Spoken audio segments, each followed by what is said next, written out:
En el nombre del Padre, del Hijo y del Espíritu Santo. Amén.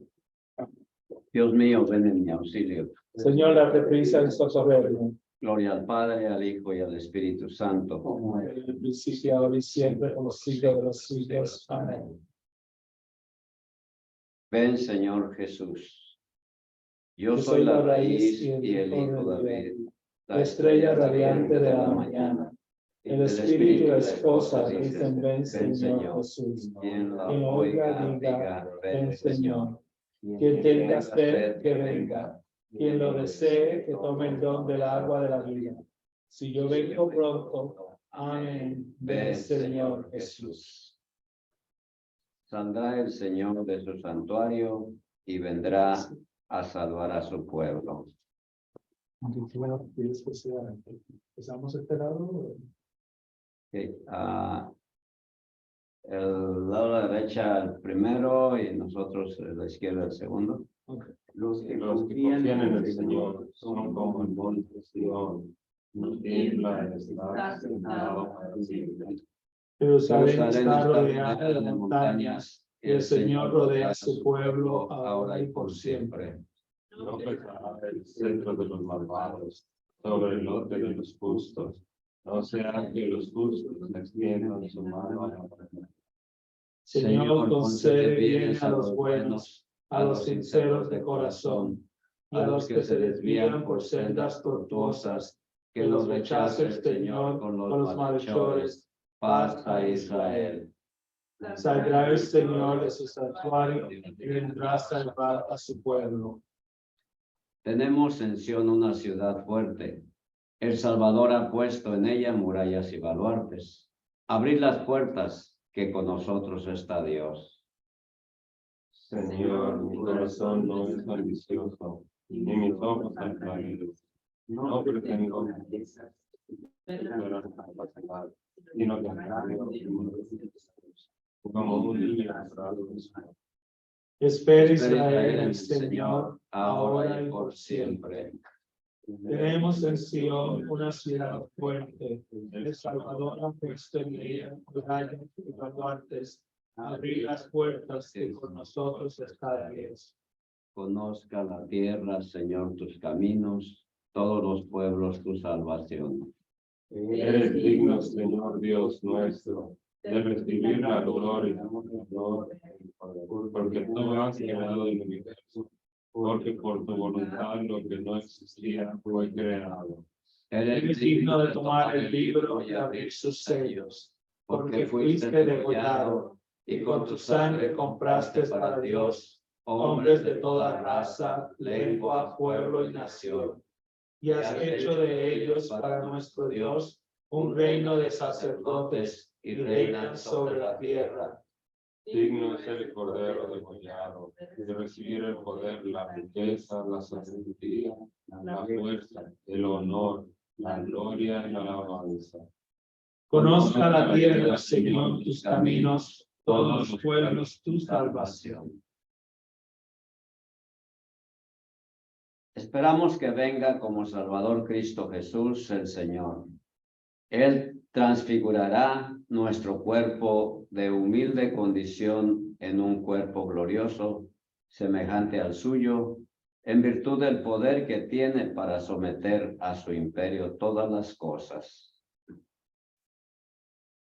Ven a salvarnos, Señor, Dios de los ejércitos. Ven a salvarnos, Señor Dios de los ejércitos. Que brille tu rostro y nos salve. Señor Dios de los ejércitos. Gloria al Padre, y al Hijo, y al Espíritu Santo.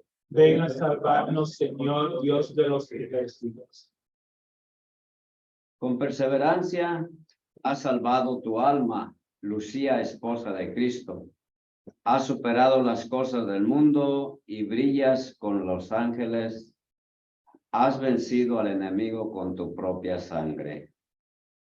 Proclama mi alma la grandeza del Señor. Se alegra mi espíritu en Dios mi Salvador, porque ha mirado la humillación de su esclava. Desde ahora me felicitarán todas las generaciones, porque poderoso ha hecho obras grandes por mí. Su nombre es santo y su misericordia llega a sus fieles de generación en generación. Hace proezas por tu brazo, dispersa los soberbios de corazón. Derriba del trono a los poderosos y enaltece a los humildes. A los hambrientos los colma de bienes y a los ricos los despide vacíos. Auxilia a Israel su siervo, acordándose de su misericordia, como lo había prometido a nuestros padres, en favor de Abraham y su descendencia por siempre. Gloria al Padre, y al Hijo y al Espíritu Santo, como era en el principio, ahora y siempre, por los siglos de los siglos. Amén. Con perseverancia salvando tu alma, justicia la esposa de Cristo, has superado las cosas del mundo y brillas con los ángeles. Has vencido al enemigo con tu propia sangre. Oremos al Señor, que vendrá y nos salvará, y digámosle: Ven, Señor, y sálvanos. Señor Jesús, ungido del Padre y Salvador de los hombres, Ven pronto y sálvanos. Ven, Señor, y sálvanos. tú que viniste del Padre, muéstranos el camino para ir al Padre.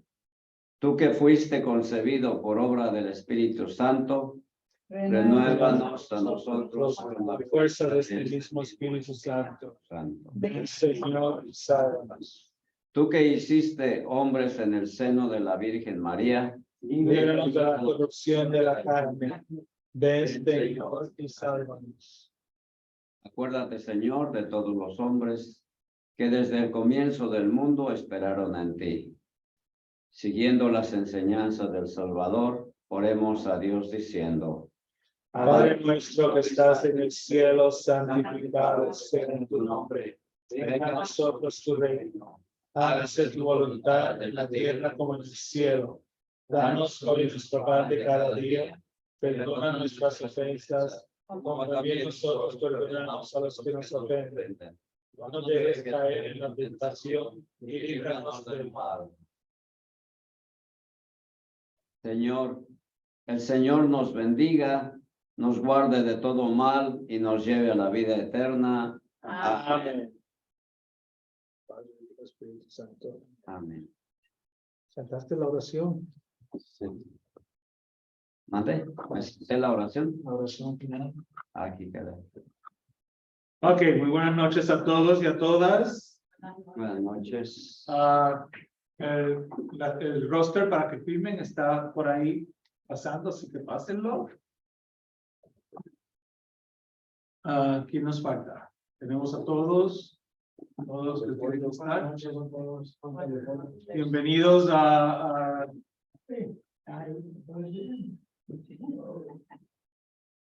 ¿Hablan español? No. Is this the Spanish second language class? Yes. You guys don't speak Spanish? He's not even Mexican. Yeah. Uh-oh. I'm not gonna Yo vivo say that after tonight, right? I guess you are. si hablan muy despacio. Entiende. Oh, estás. Entiendo. You are in a lot of trouble. I'm Puerto Rican.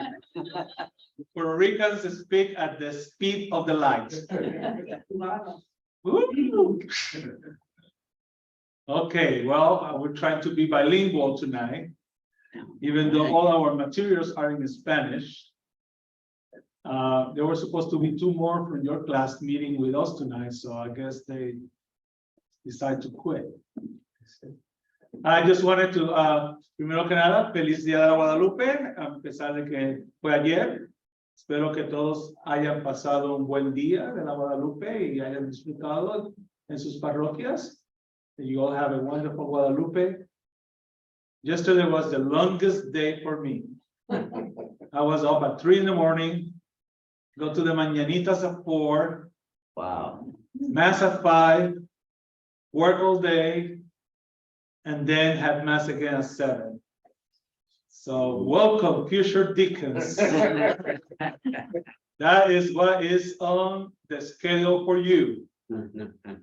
So I don't want to hear no complaints. Everything is for our mother. No. Okay. So vamos a empezar con este. Tomen uno por pareja. No creo que tengo uno para cada persona. Esta noche vamos a cubrir el divorcio y anulamiento. Tonight we're going to talk about divorce and annulments. Two favorite things that we like to talk about.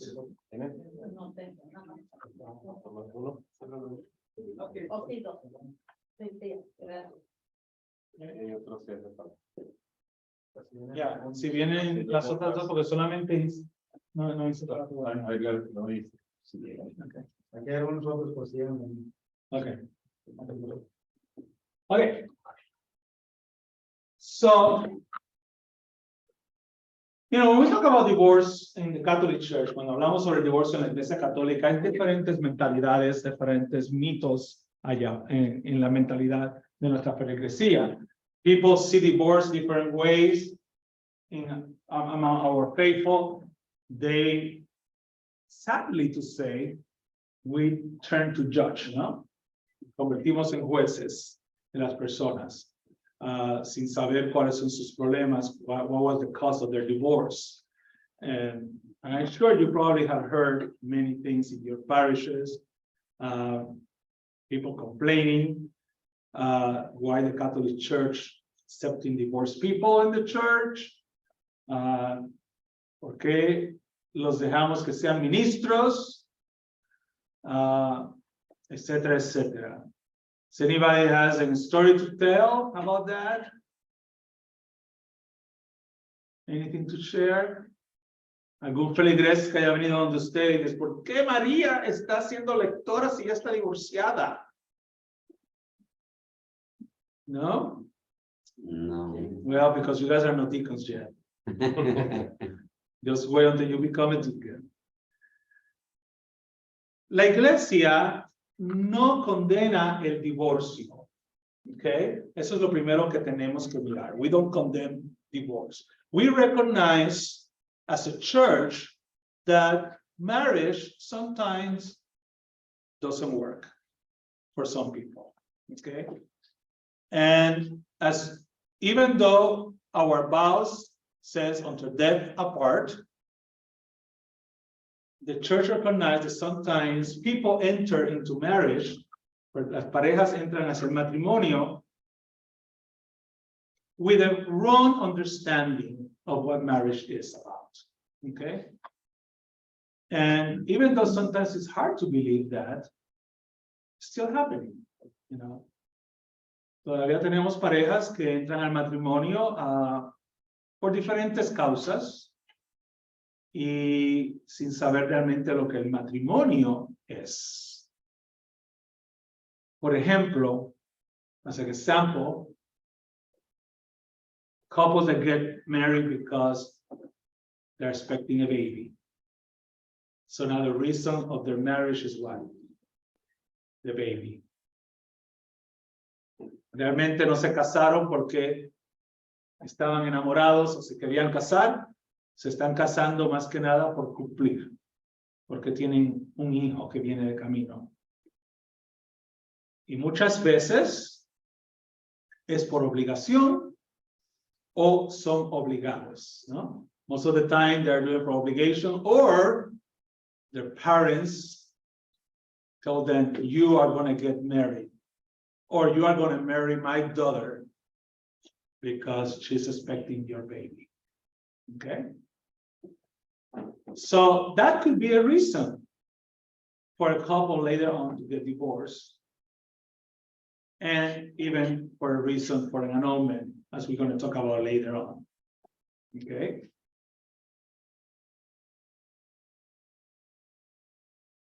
People that get divorced, you know, again, another reason that the church may don't condemn divorce is when a couple or one of the spouses is abuse.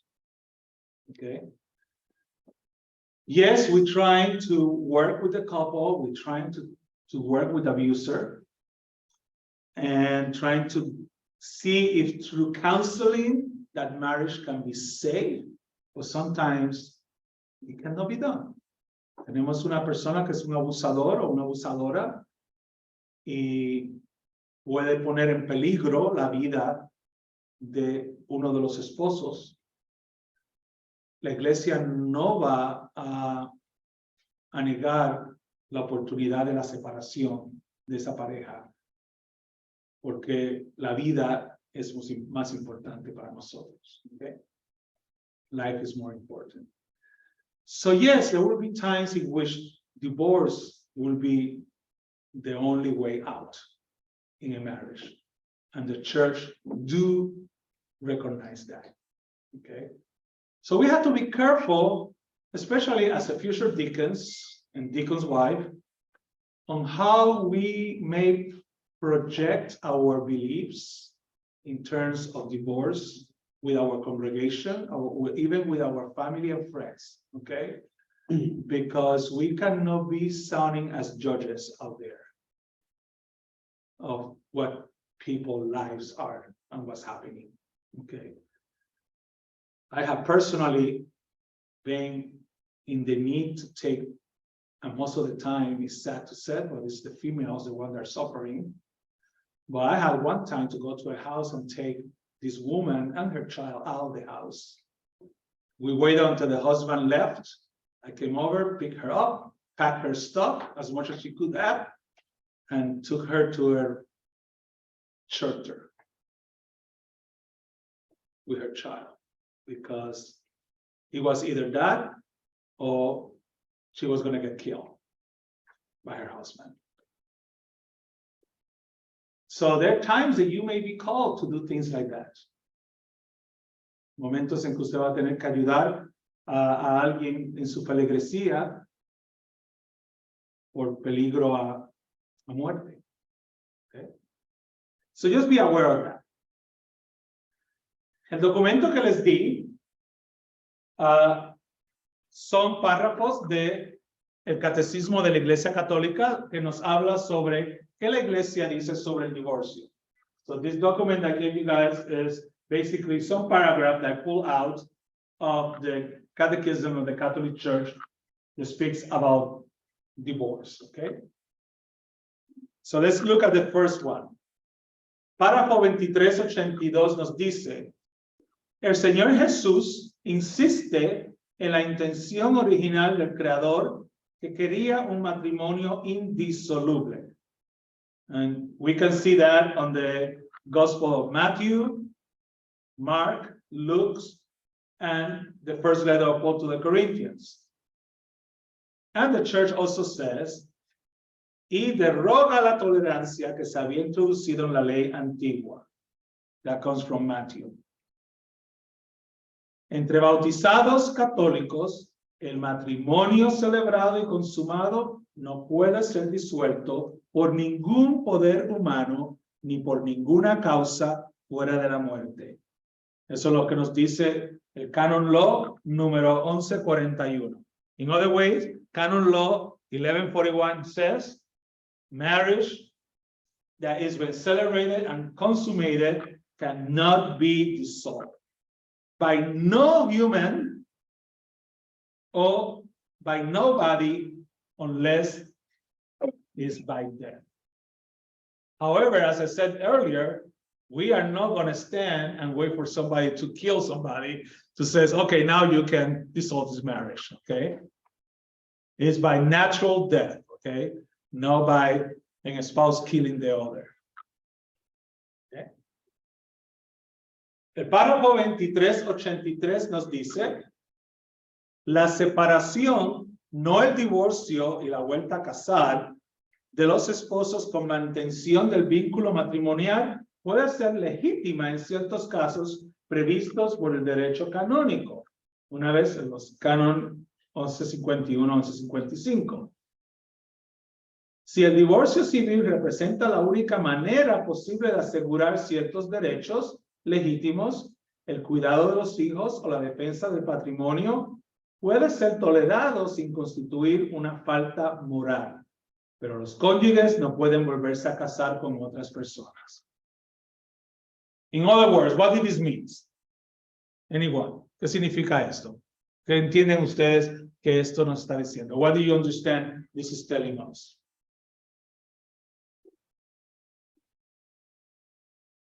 Que se puede divorciar, divorcio civil, pero básicamente puede seguir casado por la iglesia, o sea, porque no se puede casar con otra persona. Exacto. So you can get divorced, but civilly, but in the eyes of the church, that marriage will still be valid. That marriage will still present. Okay? Or you don't even have to get divorced. You can just separate, as it says on the first line. La separación, no el divorcio. Okay?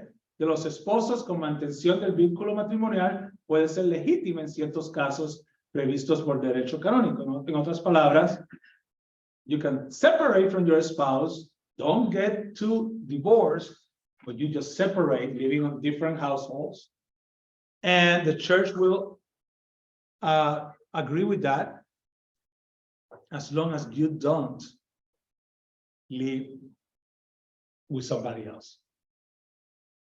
Oh, yo me voy a separar de ti, tú vete por aquí, yo me voy por acá.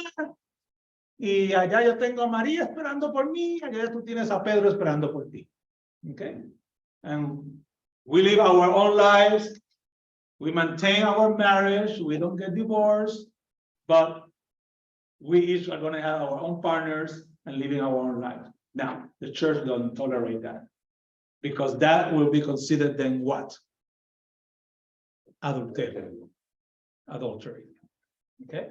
Which is a mortal sin. Lo mismo es con el divorcio. Yo me divorcio de ti. Estamos ahora divorciados civilmente. So, ante los ojos de la ley y del gobierno y del Estado, yo estoy libre. I'm free. We got divorced civilly in the eyes of the government, the eyes of the state. We're free. So I can do whatever I want. Yeah, you can. You have free will. You know, God gave us a free will. You can do whatever you want. So voy y me caso de nuevo.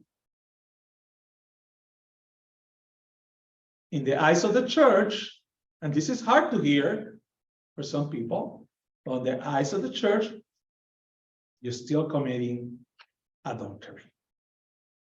Todavía estás cometiendo adulterio en los ojos de la iglesia. Porque aunque tú hayas sido divorciado civilmente, todavía la iglesia reconoce que ese matrimonio es válido. Okay? And it's hard to hear that, you know. Who will go to his best friend, his brother, his sister, and says, you're an adulteress. You're living an adultery life. You know. That's it. Plain and simple. I cannot cover that with anything. That's the reality. Now, remember that the church, la iglesia, especialmente Jesucristo, he came for who? For the sinners. So we are not going to close the doors of the church and says, you adulterers, do not come in to church. Ustedes que están cometiendo adulterio, no los queremos en la iglesia. No, we welcome them. Los recibimos. Pero ¿qué es lo que le decimos? No puedes recibir los sacramentos hasta que no resuelvas tu situación. So we welcome you into the church, but you cannot receive the sacraments. In other ways, you cannot partake of communion. And if you want to get confirmed, you cannot be confirmed.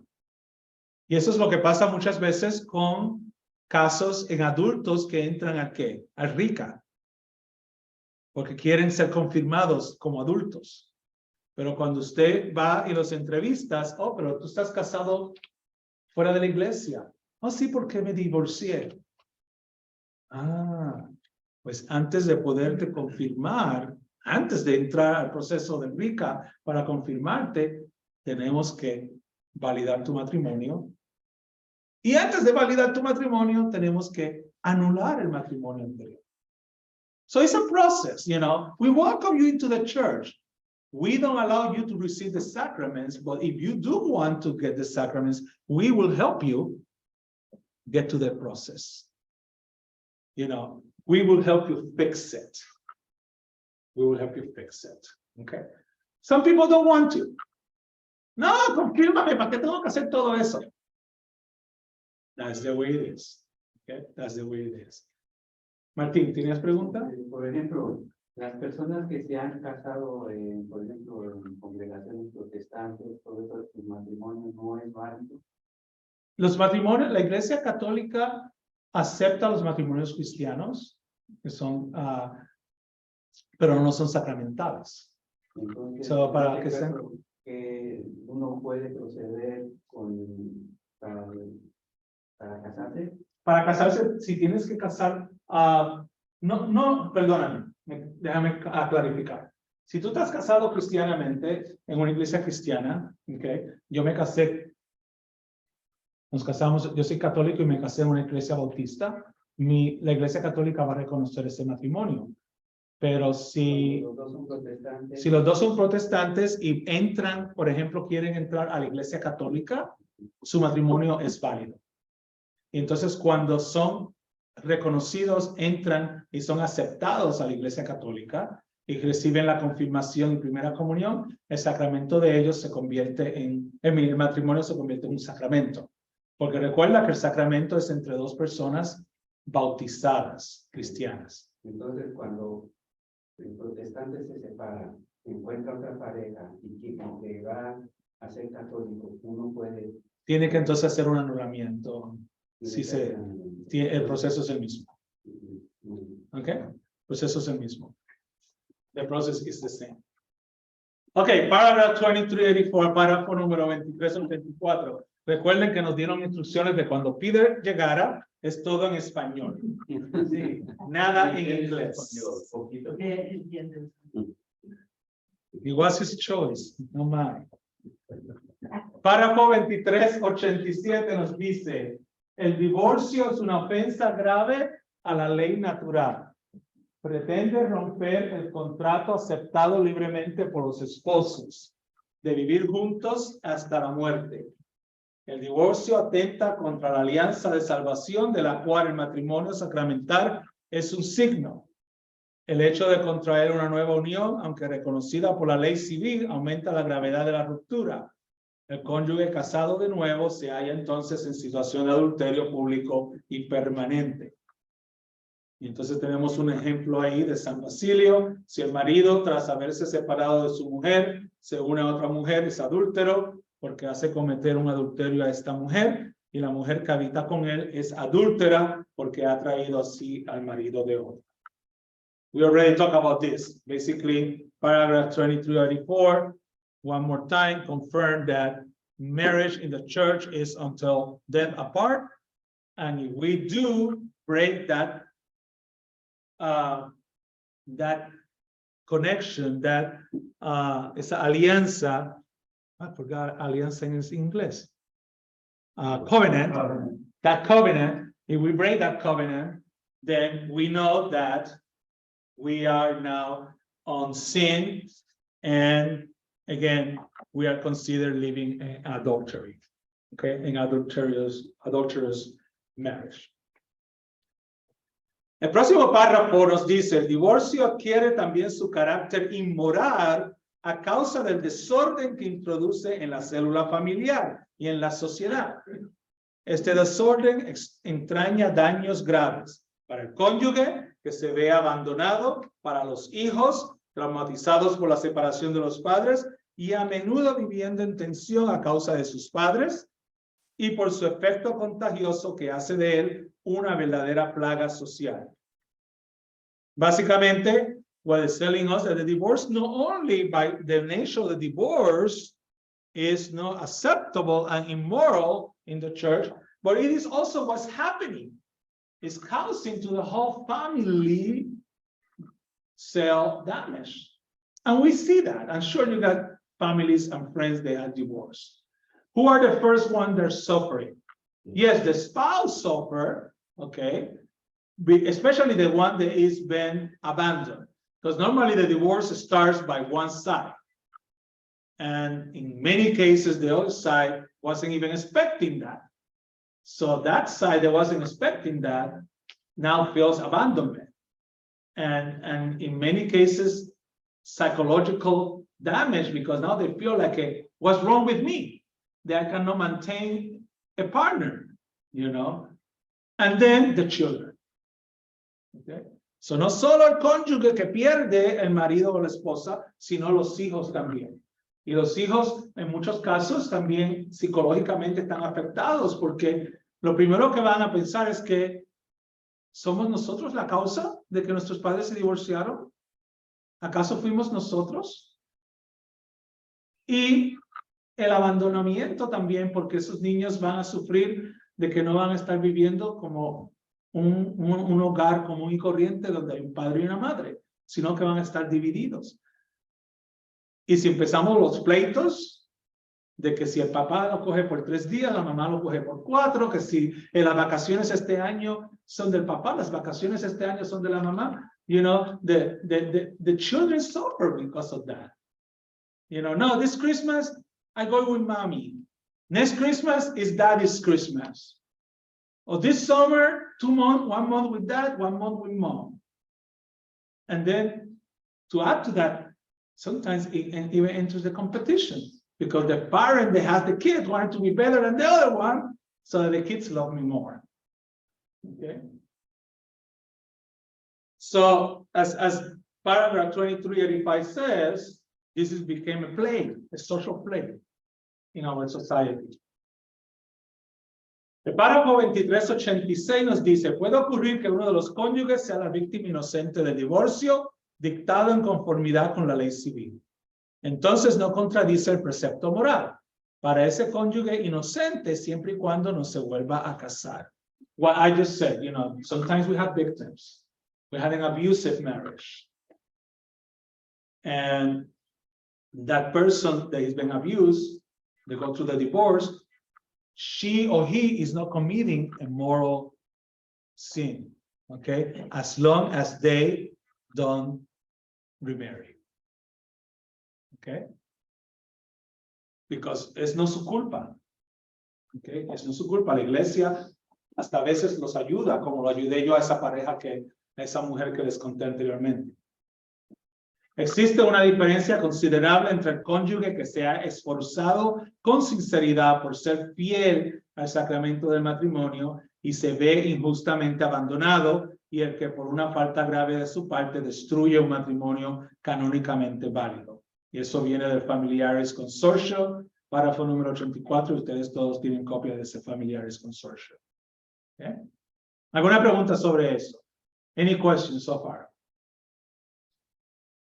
Yes, Mr. Peter. How does the church see the kids of the marriage? If that marriage ends in divorce and they get annulled, the kids, are they still, they're not bastards now, are they? No, we're going to talk about that one later on.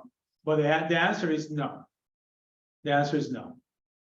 And I'm going to talk a little more about that later on, because I had various cases that I had dealt with that.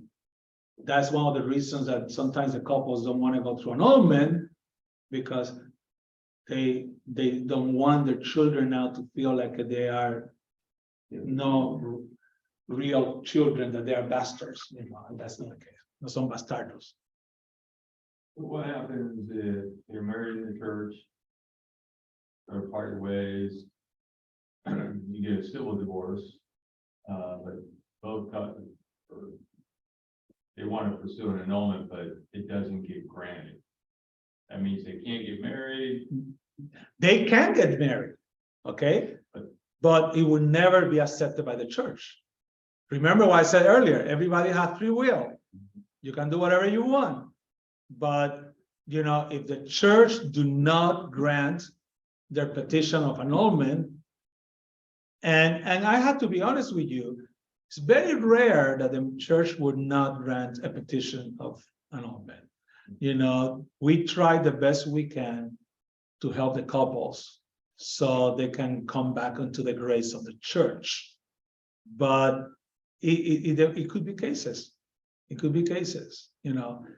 I have to be honest, on my 15 years as a deacon, all the annulments that I have processed has been granted. So I have never experienced that situation, but I'm sure that they could be. And let's talk about that when we get to annulments. Okay, let's finish with divorce and then we get to annulments, because there are so many different things that can happen. Okay, el párrafo 1649 dice: existen situaciones en que la convivencia matrimonial se hace prácticamente imposible por razones muy diversas.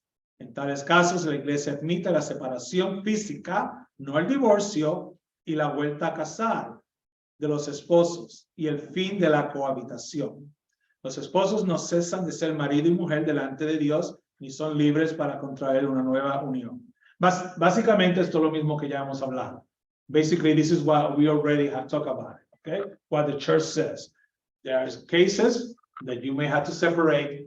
The church will allow the separation, but the marriage is still valid.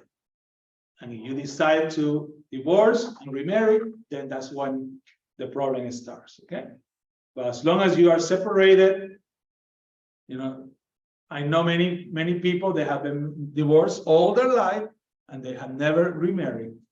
And the funny thing is, they become best friends after. It's like a marriage was, you know, that marriage thing was causing them problems. But then they get divorced, each of them have their own homes, or don't even get divorced, they just separated. They all got their own homes. They haven't married to anyone, but they're best friends. So, only God knows. Solo Dios sabe. Los esposos no cesan de ser marido y mujer delante de Dios, como ya hemos dicho, en esta situación difícil, la mejor solución sería, si es posible, la reconciliación. The church trying to help them to reconcile. La comunidad cristiana está llamada a ayudar a estas personas a vivir cristianamente su situación en la fidelidad al vínculo de su matrimonio que permanece indisoluble. And that's the important thing. Esto es lo importante. ¿Por qué la iglesia no puede condenar y cerrar las puertas a los divorciados o a los que están separados? Porque si hacemos eso, ¿cómo los podemos ayudar?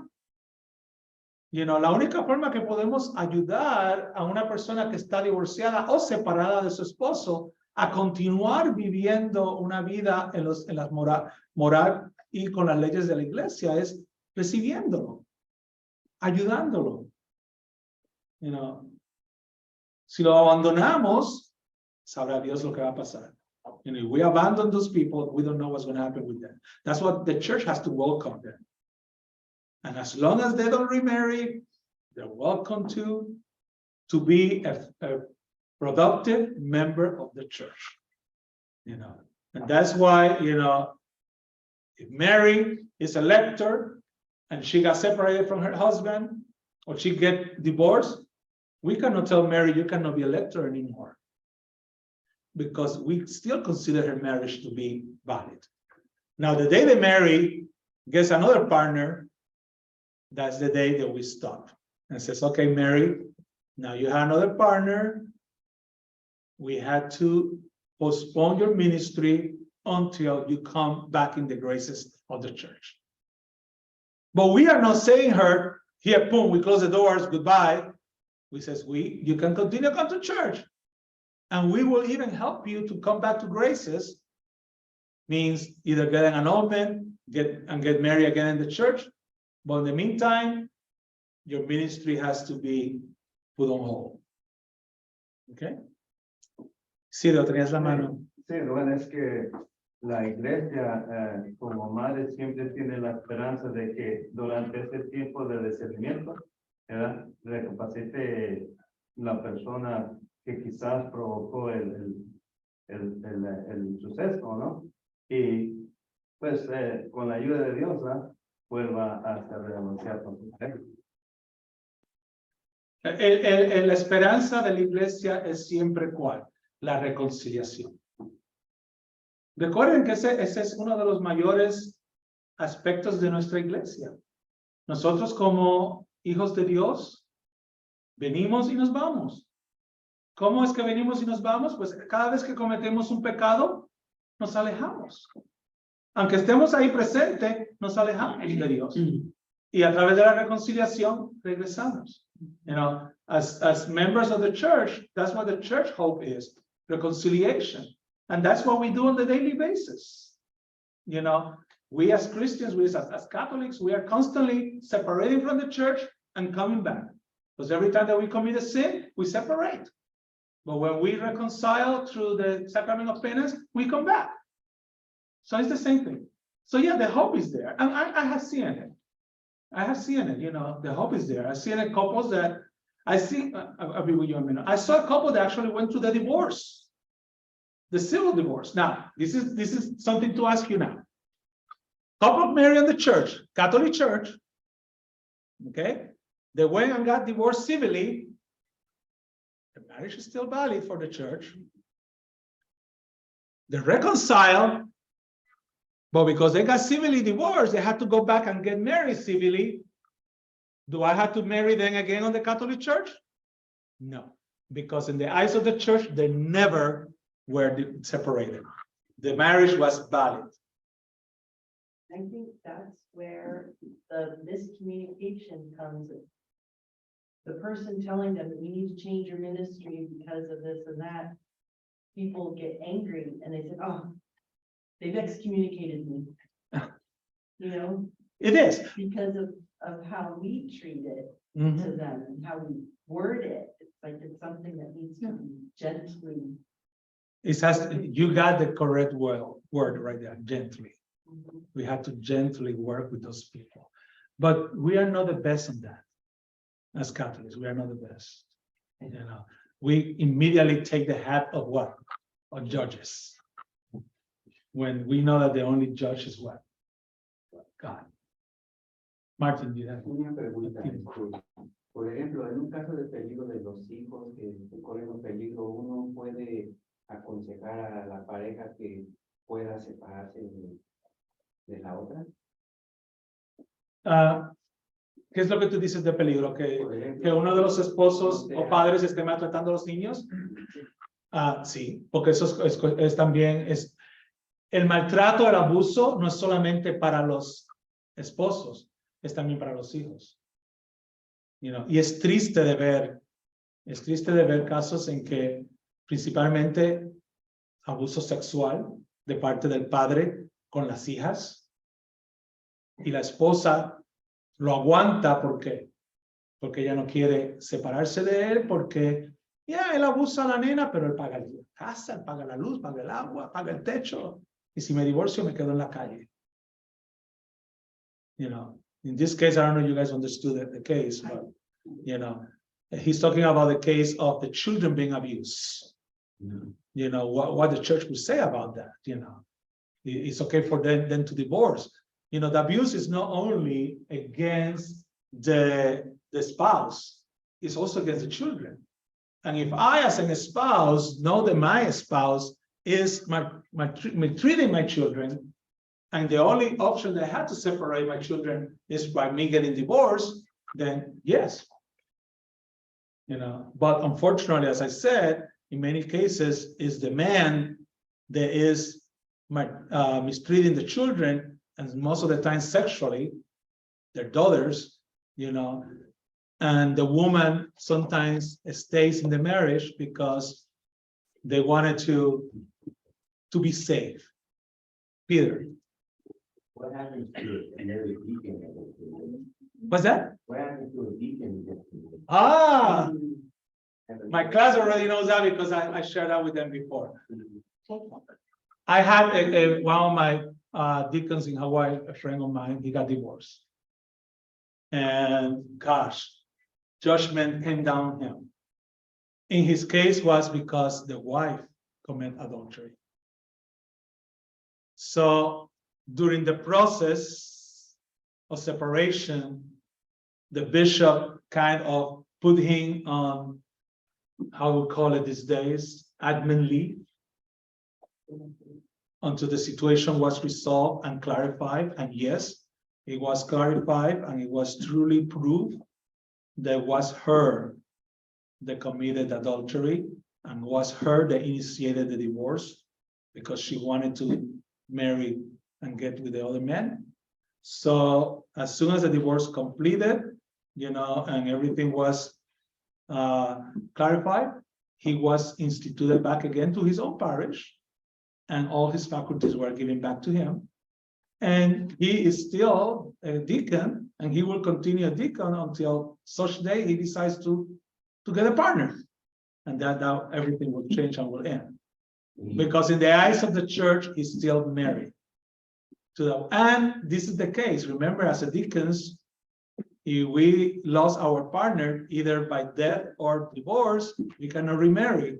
So even though he goes and doing an annulment, he cannot remarry. Now he went over and he took the vow of celibacy. So he has to go in front of the bishop and kneel in front of him and promise celibacy. So he became now a celibate man. But he went to annulment. No, he didn't, because what for?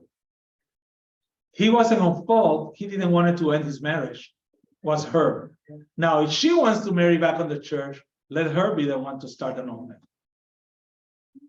Which in this case will not benefit him anyway, because he cannot marry again, unless he get out of becoming a deacon laicized. Okay? You have to get an annulment to become a priest, and if you wanted to go full time in the ministry. I don't know the answer to that, to be honest with you. I don't know the answer to that. I guess he probably will have to. But don't quote me on that. Juan? Ya se me olvidó. Perdona, Juan. Es que pide. Ok. Párrafo 1650. Hoy son numerosos en muchos países los católicos que recurren al divorcio. That's sad, huh? That's sad to say that many Catholics are ending on divorce. Según las leyes civiles y que contraen también civilmente una nueva unión. La Iglesia mantiene por fidelidad a la palabra de Jesucristo. Quien repudie a su mujer y se case con otra, comete adulterio contra aquella, y si ella repudia a su marido y se casa con otro, comete adulterio. Que no puede reconocer como válida esta nueva unión si era válido el primer matrimonio. One more time, this is kind of going again, another paragraph of the Catechism, talking again about what we just talked. But then in the middle of the paragraph, por lo cual no puede acceder a la comunión eucarística, es decir, no puede comulgar mientras persista esta situación y por la misma razón no puede ejercer ciertas responsabilidades eclesiásticas. Okay? So, right there. Si alguien en su parroquia que está divorciado dice, pero ¿por qué no puedo seguir siendo lector? ¿Por qué no puedo ser ministro de Eucaristía? Now, highlight this paragraph, put it on your desk, so you can say, because the Catechism of the Catholic Church and canon law says that even though you are divorced and you decide to remarry civilly, or you decide to live a life with somebody else, you cannot receive communion, you cannot be part of any ecclesial ministries. But as long as you stay celibate, and you are not with anyone. Now, I got a question one time. I got challenged one time by this guy. But she's just my girlfriend. We are not married and we are not having sex. I don't know if that's how we get to that point. He is in a relation with another person. You don't have to get to the point to sexual intimacy or living together. You're in a relation. And you even said, it's my girlfriend. So immediately when a person entering a relationship like that, the church has to put their boundaries on it. Okay. Now, that doesn't mean that as a divorced man, I cannot have friends. Everybody can have friends. The same way that you have friends.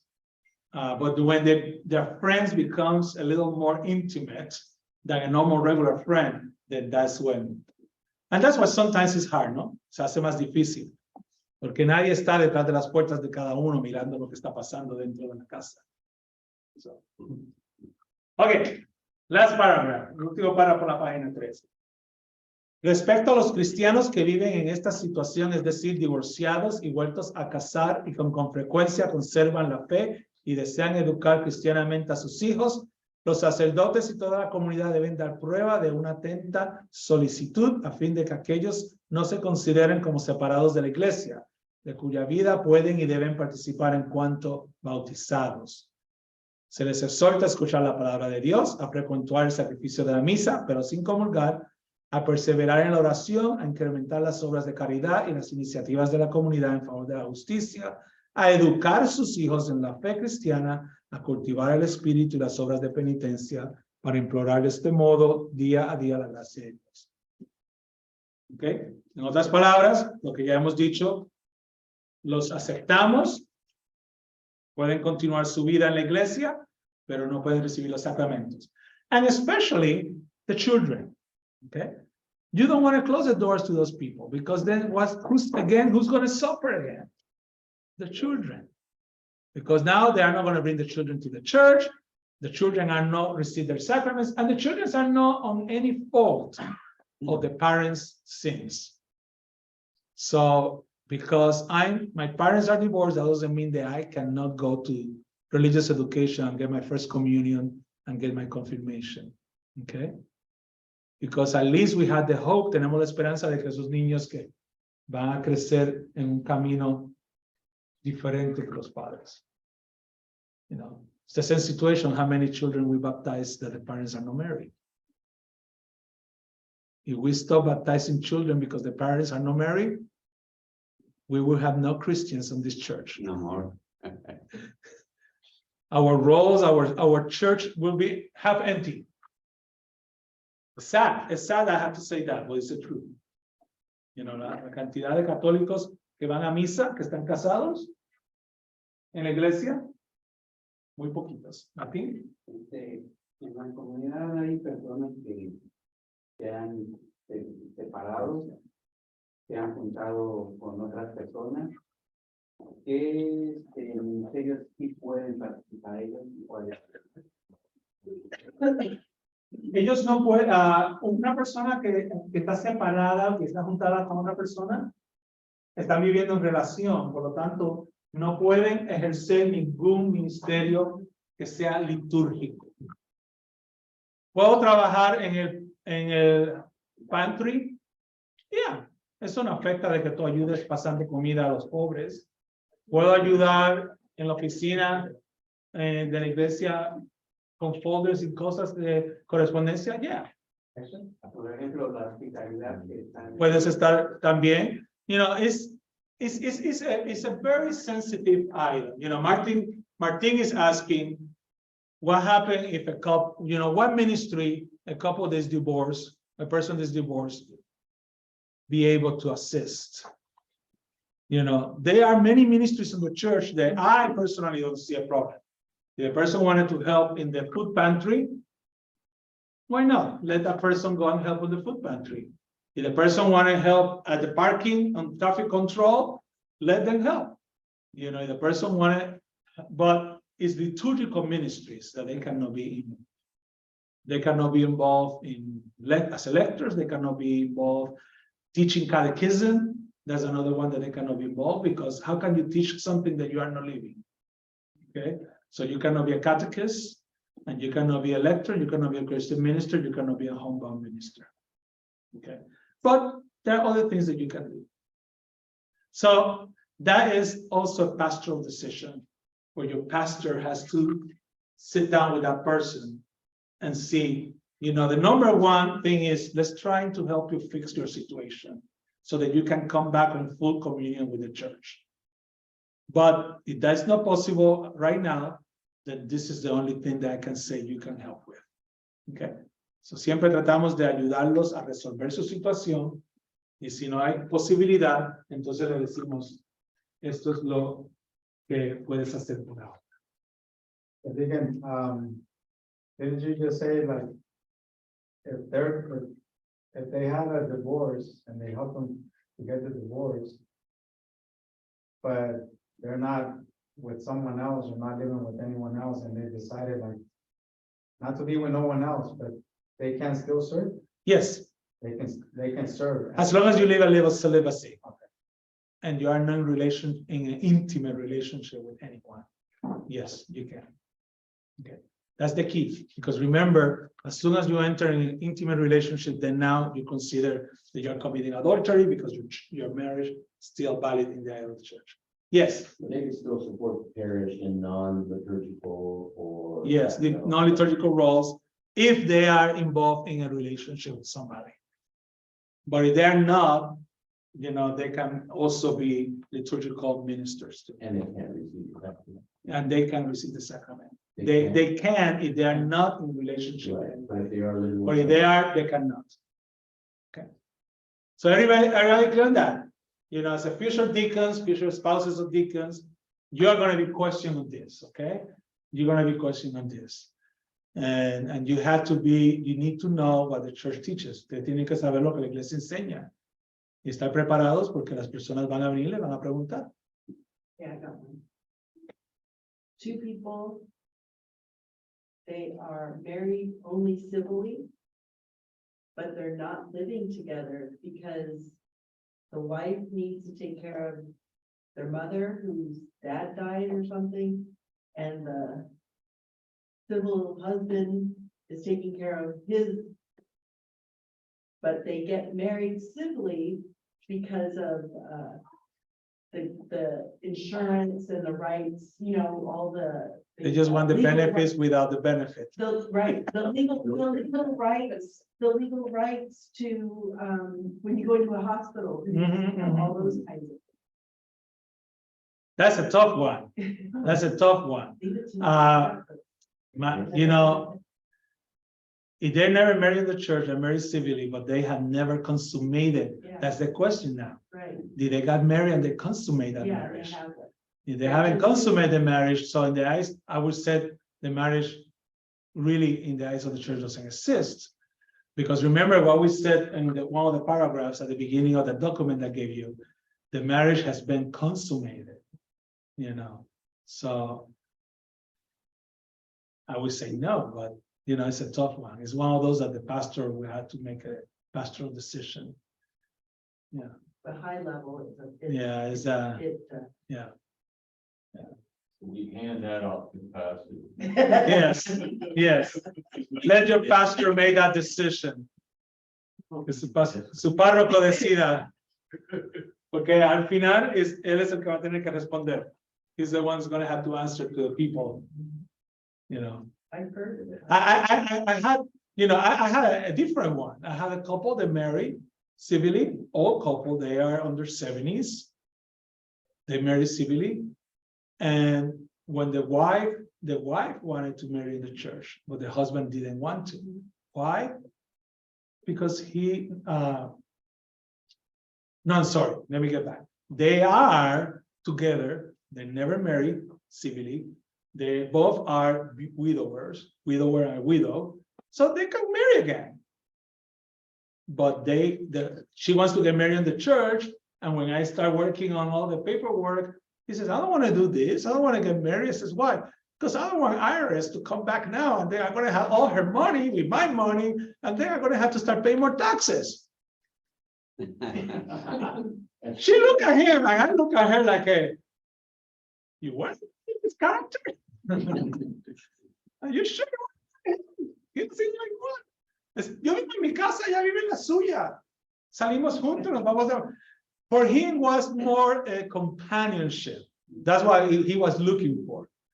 He said, I'm happy to go on vacation with her. We go together, so I don't have to go on vacation by myself. My children doesn't visit me anymore. I wonder why, And why do I want to marry her if I'm going to have to start paying taxes more than I pay already? Yeah, so they're still together as long as I know, but they haven't been married yet. So I guess she finally agreed with that kind of relationship. And I did her husband's funeral. Okay. Let's start, vamos a empezar a hablar sobre el proceso de nulidad. Okay, let's start talking about annulments in the church. ¿Qué es un annulment? ¿Qué entiende usted? ¿Qué entienden ustedes sobre qué es un anulamiento? What is your understanding of an annulment in the church, Martín? Por ejemplo, Bless you. por ejemplo, cuando la persona, aunque lleve la ceremonia católica, si hubo una mentira, un engaño, no se consumó legalmente el matrimonio ante Dios, sino que existe algo que es nulo, que no fue libre. Okay. No, yo no usaría la palabra consumir, porque when we talk about consumir el matrimonio es básicamente una relación íntima, okay? But maybe it was something else that was not valid, or something else that became an obstacle for that marriage to now the church consider to be a good match, a good marriage. Anybody else? Somebody else? ¿Alguien? Que deja ser matrimonio entre los ojos de la iglesia. Que deja ser un matrimonio entre los ojos de la iglesia, okay? Annulment stopped being a marriage in the eyes of the church, okay? Anybody else?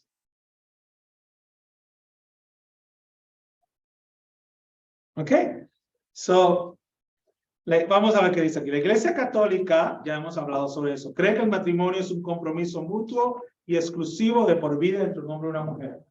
Is a commitment, a covenant between a man and a woman, and is exclusive.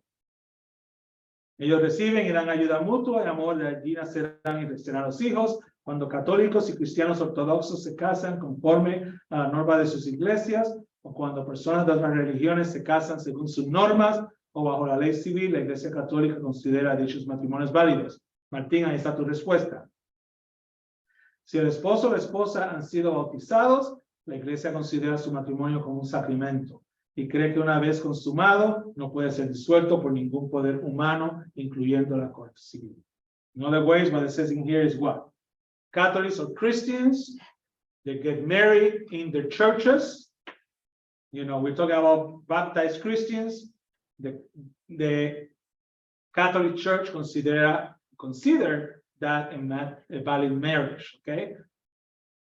Now, in order for them to be, as we have discussed in many cases before, to be considered a sacrament, they had to be both what? Baptized, okay?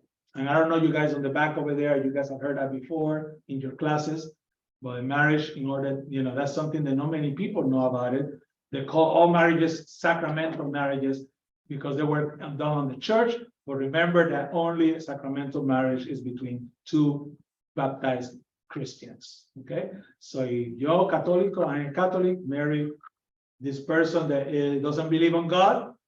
Yes, we are married in the Catholic Church, but my marriage is not sacramental until this person accepts God and gets baptized, okay?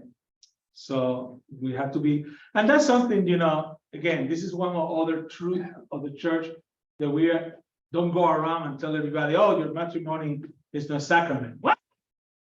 I'm in the church. You are telling me that I did all of this and went to marriage encounter or engagement encounter and sit down with the deacon for 6 weeks and now my marriage is not sacrament? Well, because your spouse is not a baptized Christian. Yes, it's valid in the church, but it's not sacrament. So remember, as part of your marriage prep, be sure that you explain that to the couples when you are on those situations, that you have a non-Christian and a Catholic getting married. You need to let them know that the marriage is not considered a sacrament until the other person. Okay, and it is not to make them or put them on disillusionment with the church. It's just for them to know. We cannot be hiding stuff from the people. El matrimonio es un compromiso de por vida. We have talked about that already. It's for life. Debido a que es tanta la inversión personal de tiempo, energía, emoción, gastos económicos, bla, bla, bla, bla, el pensar en el divorcio es casi imposible. Sin embargo, lo inevitable sucede a muchas parejas. Por esta razón, la Iglesia Católica busca y dirige su ministerio para divorciados. Let's see. Let's go to paragraph number 4. La declaración de la Iglesia de nulidad es una decisión basada en las pruebas que demuestran que desde el día de la boda faltaba algún elemento esencial para el matrimonio. So what is the church saying? That a marriage can be considered null if from the dates of the wedding we can prove that something was missing there. That makes that marriage to be what? Valid. Okay? And we're going to talk about what are some of those things. Tales decisiones son realizadas y tomadas por medio del tribunal eclesiástico, el tribunal de la iglesia, establecido en la diócesis para ayudar al obispo a dar un juicio en un tiempo considerable a ambas partes. So who is the authority that decides those things? Is the tribunal of each diocese, okay? The tribunal of each diocese. We had lawyers, we have judges in each church, in each diocese. They are the one that takes in consideration this. So you look at it, you know, as a church, we, as I have mentioned it to you guys many times, in a way, we also are a business. We are a corporation. So we work close as the civil world works. So even though I go and get divorced on the civil world, and I get a lawyer and stand in front of the judge, and the judge make the judgment that this marriage is dissolved and is over from this moment on, the same thing happened with the church. In order, that was civilly, but now to do that in the Catholic Church, you have to go to the same process. And you had to go to the tribunal and go in front of a judge to get your marriage. You know, it's not as going to court in the civil world. You know, you don't actually go to a courtroom and have a priest standing in front of you acting as a judge and says, now your marriage is annulled. You know, that is more through paperwork and proof. And you get a letter on the mail says, yes, it's been approved or whatever. Now you, as a deacon, you can act as the counselor for that person. So sometimes, in a little joke way, I tell the people that are working with us, says, well, I'm your lawyer now, but I'm free. You're not paying me for work on your annulment. So, yo soy tu abogado y voy a ayudarte a hacer todo lo que tienes que hacer para que tu matrimonio reciba la anulación que tú estás buscando. Okay? So, sometimes as a deacons, we are not only counselors, we are not only psychologists, we also are lawyers. So, el día que sean ustedes ordenados van a recibir muchos títulos, aunque no reciban paga por ello. Okay. Al estudiar y decidir sobre peticiones de anulación presentadas a la iglesia, el tribunal busca el bien espiritual de las personas involucradas. Again, that's why I said earlier in this class, the church wants the best for the people. Okay, how we can bring the best back into their spiritual life. Because we're concerned more about what? Their salvation. The salvation of their souls, okay? And their spiritual life. Than just be judging them.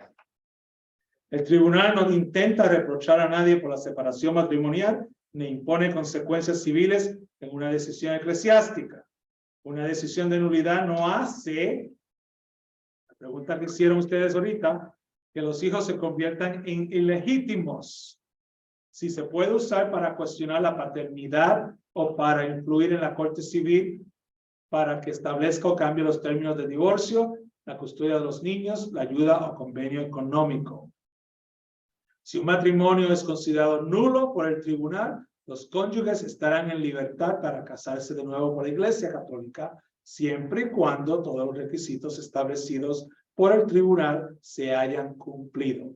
Como consecuencia de dicha libertad, los cónyuges católicos en la nueva unión pueden participar plenamente en la vida de la Iglesia. What did that mean? You know, first of all, right there, you got the answer to the question before. Children are not considered to be bastards or illegitimate, thank you, because the parents has received an annulment, okay? And that's one of the things that I have heard many times, okay? I have many times situations where parents says, I don't want to do this. I don't want my children to feel that they're not. And I actually had one time the situation where I had to meet with the children. You know, the mother wanted to go to an annulment, and the children were questioning the mother. And she asked me, could you sit down and talk to my children and explain to them what this means? So yo tuve que sentarme con los hijos para explicarle a los hijos qué es lo que significaba un anulamiento, porque los hijos estaban causando a la mamá problemas y no querían que la mamá anulara el matrimonio con su papá. Y yo me tuve que sentar con los muchachos y explicarles. Y no estaban muy contentos, pero entendieron. You know, the kids were not too happy, but they, you know, because for the kids at that moment, I guess the hope was still on those children. That even though the parents got divorced civilly, so when the children saw that now the church can come and annul that marriage, that was it. That there were no return and the parents were not going to get back together. So for the children, that was more the issue. That they didn't want the church.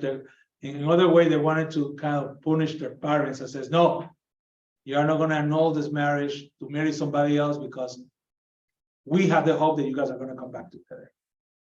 Now, sometimes as adults, we have to listen to our kids now, but sometimes it doesn't work. Okay.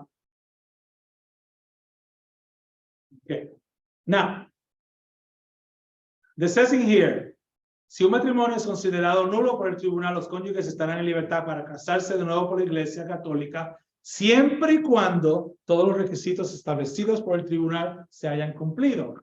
What did that mean?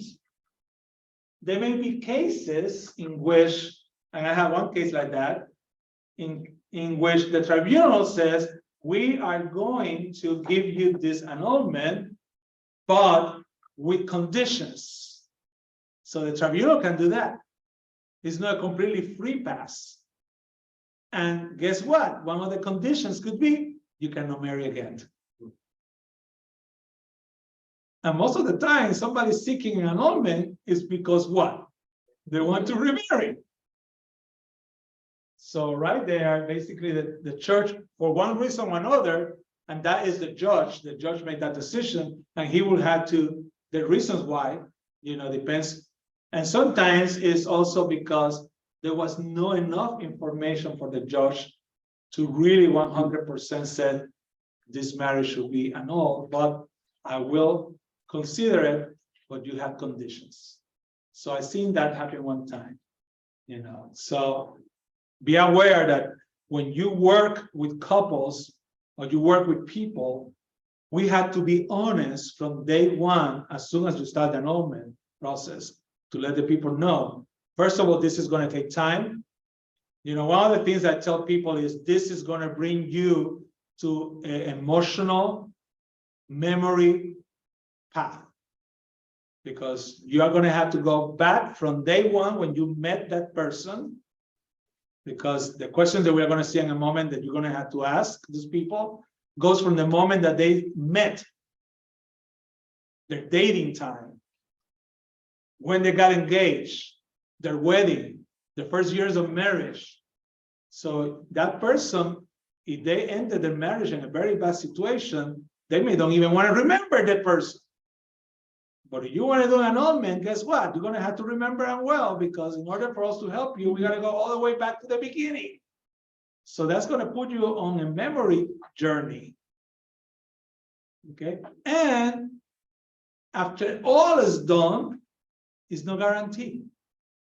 It's no guarantee that you're going to get an annulment approved, or you may get the annulment, but you may get conditions.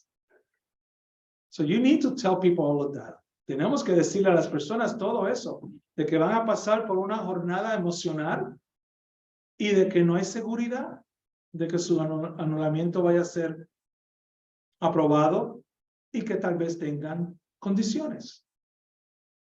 The last thing that you want to do is says, congratulations, you got your annulment, but these are the conditions. You never told me that. Then now you become in fault. Okay. ¿Qué hacer, por ejemplo, si viene una pareja y dice, por 20 años todo fue perfecto, pero ahora uno ya se quiere divorciar? Básicamente es casi imposible que se pueda anular el matrimonio. Eso es una decisión. En ese caso, es no tu decisión. Recuerda, nunca va a ser nuestra decisión. No, yo sé. Es la decisión del juez. Ellos tienen que probar por qué el matrimonio no funcionó y no se dieron cuenta hasta 20 años después. So in this case, he's asking what happened, which is happening. I think I shared with you guys in a recent class that one of the major divorces are happening now after 20, 30 years of marriage, especially when the children are gone. As I was sharing with you guys, couples live together, and that could be a reason. That could be a reason for them to establish throughout their investigation. We lived together, we thought that we were in love, but in reality, what kept us together was our children. And as soon as our children left the home, we realized that our marriage was a false. And we were not really, we were just living under the same roof, but just because of the children. But that is for them to prove to the judge. And the judge to make a decision if that's a reason or not. Okay. So yes, you may see cases like that. Juan. Aquí donde habla acerca de poder casarse nuevamente. La escritura habla en una de las lecturas que la persona se casó con varios hombres por, creo que fueron hasta 7, no recuerdo exactamente. Y le preguntan quién es el esposo. Entonces dice que el primero. Pues cómo se lleva a cabo eso. Entonces, si aquí se le está dando la oportunidad de casarse nuevamente, pues a la persona. When you are making this difficult for me. Well, I want to be ready for when I go over there and encounter this, La iglesia dice que si tú haces un anulamiento, ya su matrimonio está anulado. So, yo sé lo que la escritura dice, pero también la escritura dice, cuando yo vaya al cielo, ¿cuál es mi esposo? ¿Cuál es mi esposa? Exactly. Y la escritura dice ninguno. Because when you die, your soul goes in a state of grace and you are not connected to anybody. So sometimes, there are things that we have to believe by faith, okay? Because you hear all the stories about, when you die, you're going to have your parents, your spouse, your children all waiting for you at the door. But then the scriptures are telling us that when you die, you got nobody. You are on your own. It's going to be a big party with everybody new. But other scriptures, and other scriptures tells us that we're going to encounter our family, our relatives, our wife, and so you just have to take everything as a grain of salt. Let me know what happens when you get there. So far, we have nobody coming back, even though some people are telling stories about life after life. So, yeah, no, I am not trying to overlook your question, but the reality is, I don't have the answer for you. That's all I can tell you is that's what the church teaches. That's what canon law says. You marriage get annulled. Now your husband is the one that you're married to now. The church make a determination that marriage was not valid anymore. So the one that you married after the annulment. That's your first one. That's the first. I guess that's your answer right there. Okay. See, you answer yourself. No, you answer that. Right now. With your help. Okay. Alegaciones de invalidez. Vamos a tomar un receso. Juan me puso la cabeza para girar. All right. So, como diáconos, como les dije, y las esposas pueden ayudar también, va a llegar un momento en que tal vez ustedes sean llamados a ayudar a hacer un proceso de anulamiento. So, like as deacons and deacons' wife, you may be called to help processing people's annulments. And if you are involved with the RICA, si ustedes están muertos con el RICA, this is also part of the process, because when you get new people coming in that they wanted to become Catholics, one of the things that you have to do when you interview them is ask them about their past. You know, were you married before? And if you were married, how did you were married? Catholic civilly. So you had to go through that process. So I gave you two charts, and I'm sorry I forgot to read the English ones. We have Well, one on our shirt. Okay. Well, I do have this in English, so you guys email me, I can email back to you guys. Because this one over here is, I create this one. I think it's simple. This was created by our diocese, but it's good too. It's good too. Okay?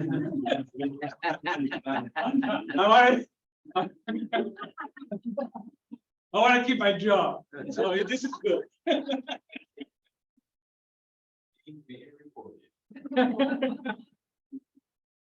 So, how this can help? So now you have a person that comes in and says, "Yeah, Deacon, I want to start my annulment," and there are different types of annulments. Okay, is an annulment that is called the formal annulment process, okay? And that's the one that nulidad formal. And that's the one that normally we tell the people that's the longest one, okay? Because it requires more paperwork. It requires a process that it takes longer because it requires witnesses and the spouse that is submitting the request for annulment, the other spouse has to be notified, okay, that this is happening. So that's what we call the long annulment. Then we had the one that we call the lack of form, okay? En español no sé cómo se dice lack of form, que no tiene la forma correcta. Cuando se refiere a la forma, when we talk about the form, it's the way that the marriage was celebrated, okay? So if it's a civil marriage that never was made never on the church, then that could be a lack of form, okay? Which is simpler. The amount of paperwork is 1/8 of the amount of the other one. And the amount of time that takes less than a month, and it's done. Okay. Then there are others, like the Pauline privilege, that could be among people, and this could be cases that you may do on RICA when you have catechumens, people that were never Catholics, never Christians, and you may ask, but why somebody that has never Christian, never baptized, never believed on God, now he wants to believe on God, he wants to become part of the church, and we want to ask them to make an annulment? Well, yes, they still have to go through the annulment process, and in that case, it could be a Pauline privilege, okay? And yeah, those are the three major ones that you may be involved with or more. So let's talk about how do you decide that?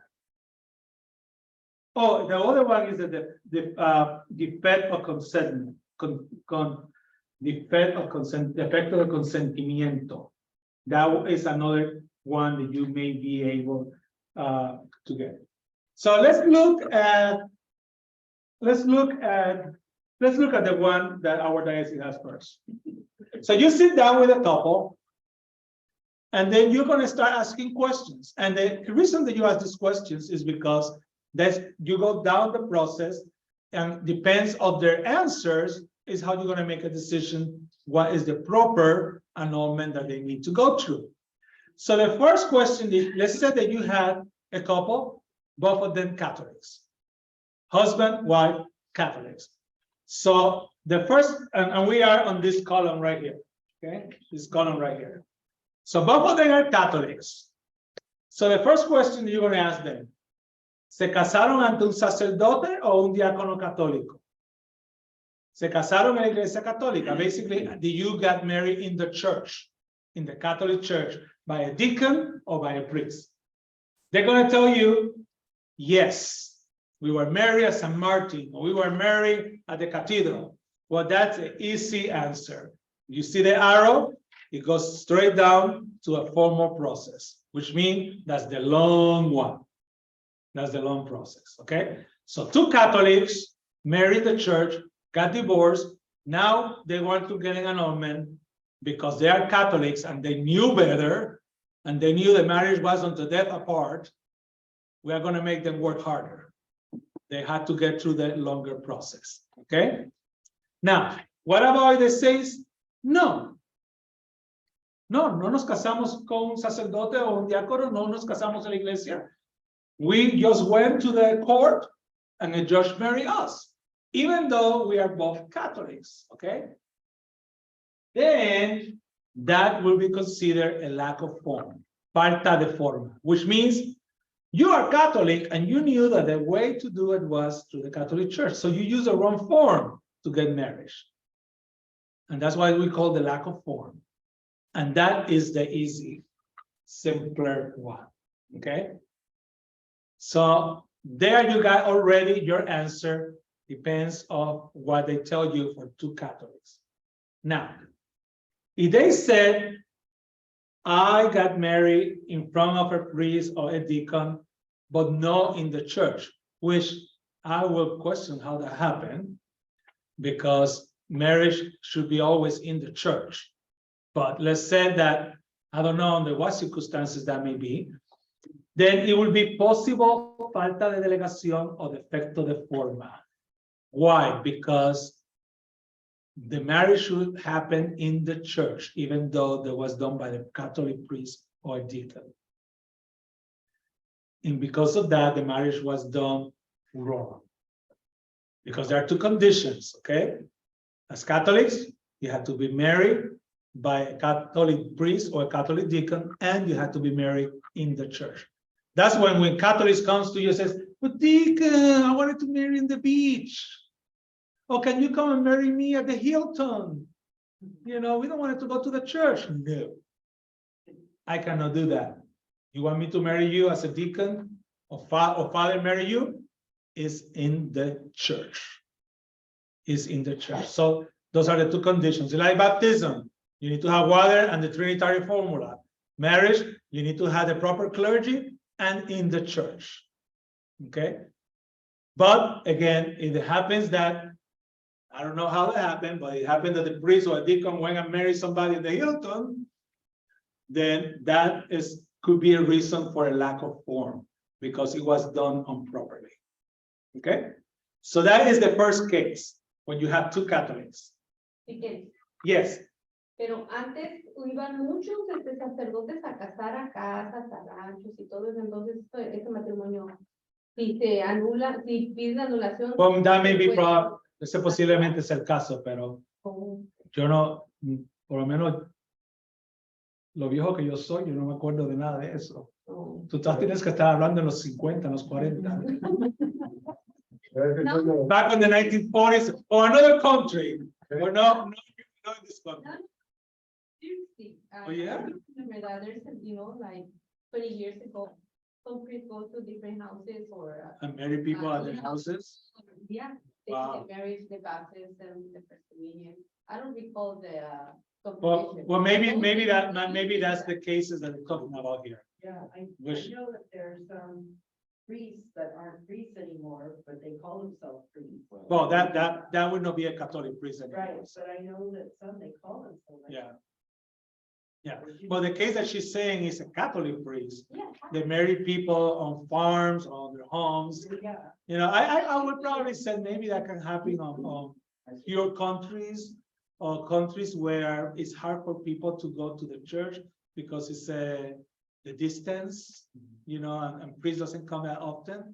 And that maybe will be one of those cases that will then be considered lack of form because it was not done in the church. Oh. Okay? Never heard about that. First time for me. Really?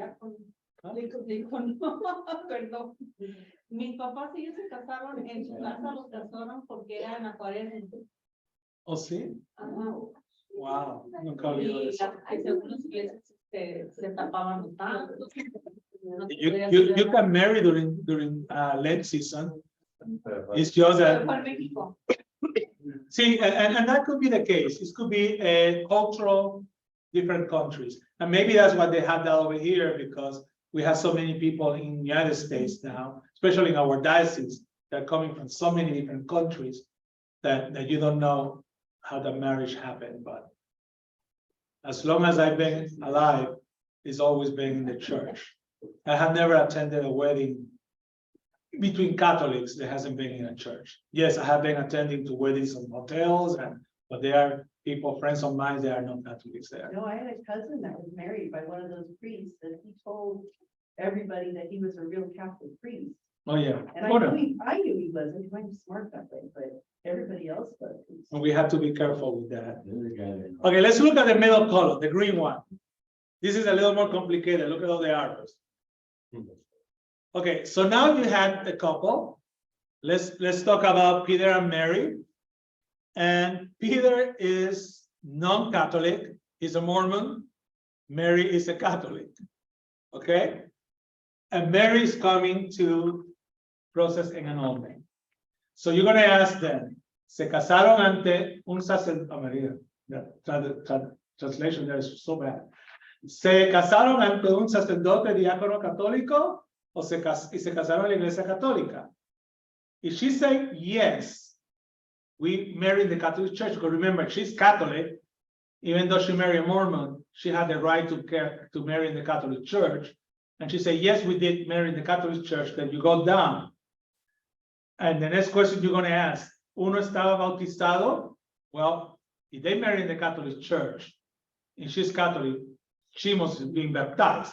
And she's going to say yes. Entonces, es el favor de la fe o un proceso formal. ¿Por qué es un proceso formal? Because she's a Catholic. Okay? And she married in the Catholic Church. So she had the two requirements, no? And he was married with a deacon or a priest. Now, if she said no, that at the moment of the wedding they were not baptized, okay, then it still be, guess what? A formal process, because they married in the church. Now, let's go back up to the top. If they answer at the beginning of the question, did you marry in the church, yes or no? She says, no, I did not marry in the church. I married civilly, I married with a judge. Then you go down, and then you're gonna ask then, did you get married in an Orthodox church? If she say yes, and did you receive a dispensation? And she say yes, means she received a dispensation to be married in the Orthodox Church. Then there still had to be a formal process, because she got married in the church and she got the dispensation, even though it was an Orthodox church. Okay, because we are in communion with them, remember. If she says no, and she never got a dispensation, then it's considered a lack of form, because she did not get authorization from the church to do it. She did not marry. She didn't have the permission to marry in the church. Okay. All right. So let's go to the last one. That may have, the last one may happen with people that are catechumens, for example. This is a situation that you may have if you got a catechumen coming into the church, and he is currently married, and now he wants to validate their marriage or marry the church, and he and his wife or ex-wife, both of them were not Christians, non-Catholics. Okay, so La primera pregunta, the first question. ¿Estuvo casado antes su esposo o esposa? So, here now you got Peter and Mary. They are not Catholics. And you're going to ask, before you entered that marriage, did you were married before? Okay? O aún vivía su esposo o esposa cuando se volvió a casar. In other words, you were not a widow or a widower. Okay? If the answer is yes, then is another form that's called the ligament. De otra manera, the ligament petition, we're going to see in a moment, which that has to be filled out, and then they will have to go to a formal process. If the answer is no, then look at all the possibilities in there. You have to ask them, ¿alguno de los dos estaban bautizados? If both of them says that yes, we were baptized non-católicos, means we got baptized Mormons, or we got baptized in another religion, then you're going to do the formal process. If one of them was Orthodox, then you have to ask them if they were baptized or by an Orthodox priest. If they say yes, again, it's a formal process because remember, we are in communion with the church. If they say no, that they didn't get married by a priest, Orthodox priest, then it was a missing a piece in there. So it's a falta de rito sagrado, means the lack of form again, because they didn't have the rite of the church. Now, if none of them are baptized, and they are on the RICA, in other words, they want to become Catholics, then if they say, yes, I want to become a Catholic, that's what the Pauline privilege will come to play. Now, the Pauline privilege takes a long time. Why? Because the Pauline privilege got to go all the way to Rome. A local tribunal cannot make a determination or decision on a Pauline privilege. The Pauline privilege has to go to Rome, and the Pope has to sign it, giving them the permission. Okay? If they say no, they don't want it to be Catholics, but one of them is baptized, then they have to go to favor of the faith or a formal process. So as you see, this is kind of a little complicated. So let's look at the simpler one. Yes, Isidro. Sí, pero o sea, este último caso, quiere decir que la iglesia le importa tanto que se va a dedicar más tiempo en estos casos. Yeah. Especialmente si tú estabas casado en la iglesia católica. Pero que está casado en una iglesia ortodoxa. También. Por Sí, la afiliación que hay, ¿no? Pero ese es el más complicado. Es complicado, pero casi a la misma de la de los dos católicos. Pero si miras al final, es el mismo, es todo formal.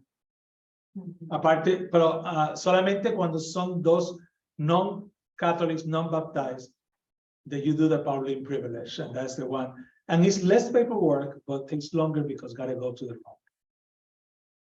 Okay. But let's look at this one. This one probably will be a little easier. Okay, so the first question you're going to ask is, are you married in the Catholic Church? The answer is no, simple, lack of form. If the answer is yes, then you have to ask, are you Catholic? If the answer is no, ¿fue católico o tu anterior esposo es católico?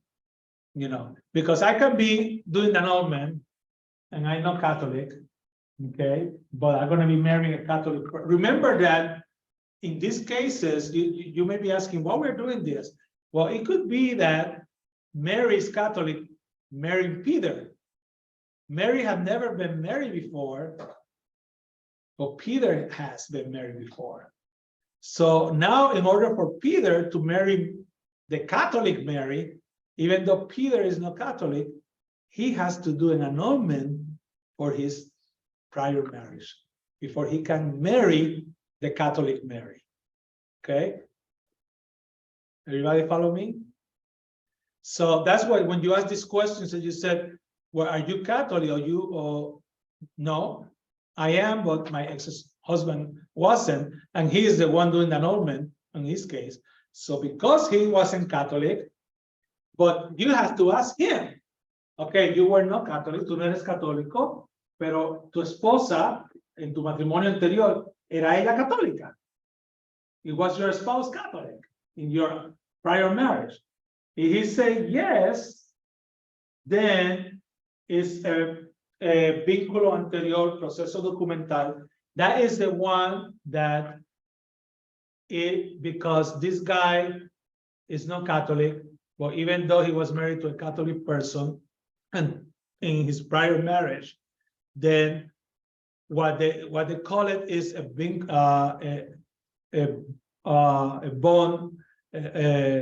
What is the word in English? Is the bond? Prior bond. Prior bond. Thank you. It's a prior bond, which means is because he was still connected to somebody else in a prior marriage, then they still have to do, it's a simpler annulment, okay? But because it was not done in the church, but still he was connected to somebody else prior. It's a prior bond, and it's an easy one to resolve, okay? But if the answer is no, if he say no,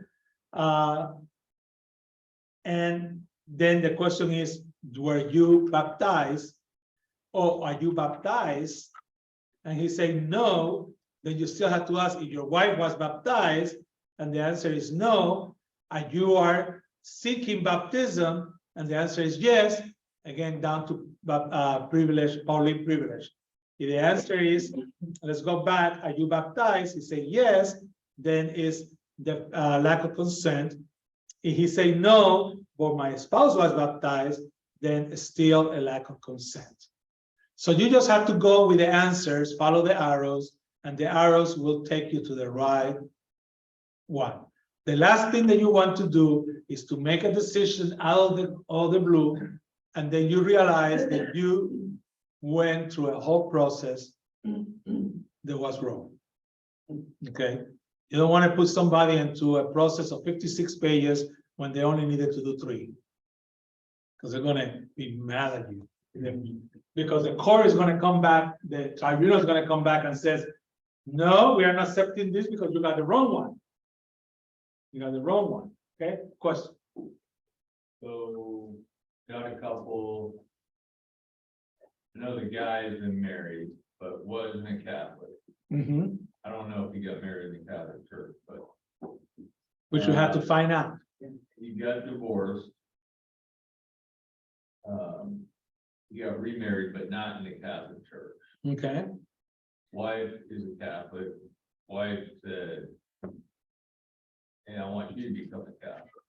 Okay. So he goes through, the whole confirmation. He becomes a Catholic. Before he becomes a Catholic, he has to have an annulment. It didn't that. So now he's all upset because it's like, His marriage may be not considered valid in the church. yeah, then they say you can't receive Eucharist because he's, Yeah. they're married, he's living together, so. So they're trying to fix that because the marriage could be considered invalid. Now, when they marry, let me go back. When they marry civilly or they marry in the church? They didn't get married in church. Oh, okay. So they marry civilly. Okay. Yeah. That's separate.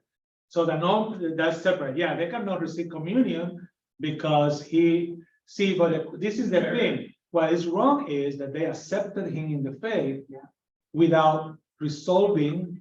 First of all, he needed to have the marriage annulled. They needed to get married in the church before we accept him. And that is wrong. And I deal with that every year during this time when we start going into the RICA and the RCIA process.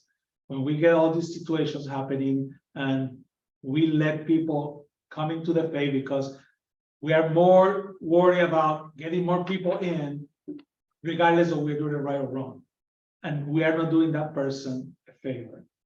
Because now, in this case, is baptism, first communion, and confirmation, they are all invalid. And in order to make it valid, they have to go back, get the annulment done, get them married in the church, and see if the bishop will allow them to become valid, or if they may require them to get rebaptized, re-first communion, and reconfirmation. And that's how we lose people in the church, because we make those big mistakes, and then we lost the people. People get upset with the church. That just happened, right? I prefer for them to get upset because we are asking them to do an annulment, but we're gonna get it. You know, I always try to work, you know, it's gonna take time, it's gonna take effort, but we are gonna do it right. And at the end, you will be clear of everything, and everything will be on the right place. And it's a gift that you're giving to yourself and to your new spouse. I was concerned about him because, you know, he's at my work and he's upset and Yeah, they want me to. and those are the people that leave the church.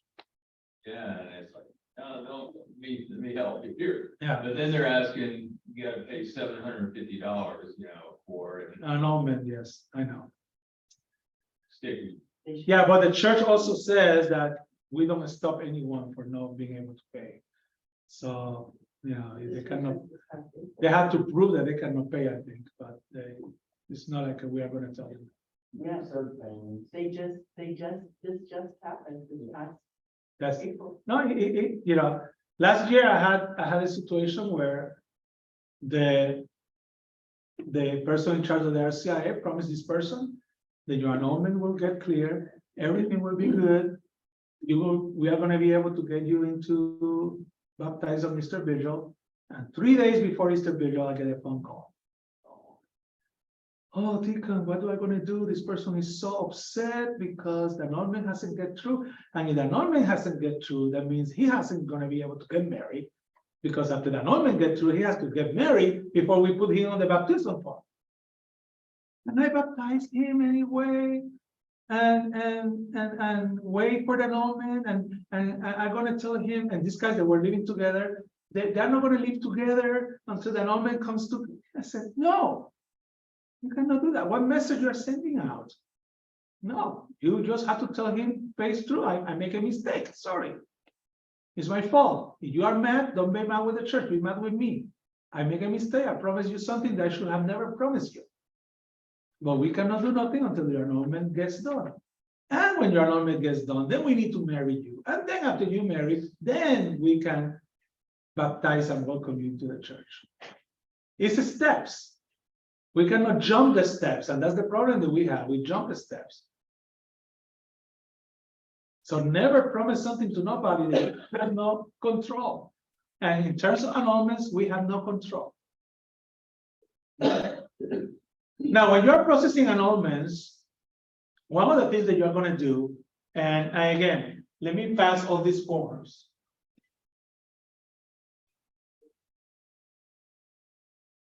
We are not going to go through all these forms because we don't want to have time, but I want you to have it. And by the way, all these forms are in our tribunal office website. I just went there and bring all of them.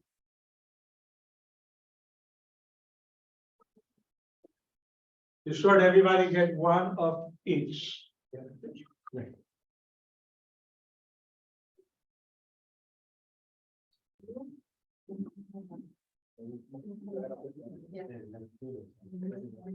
Now, some of these forms are in Spanish, some of them are not, because the tribunal hasn't translated all of them yet. You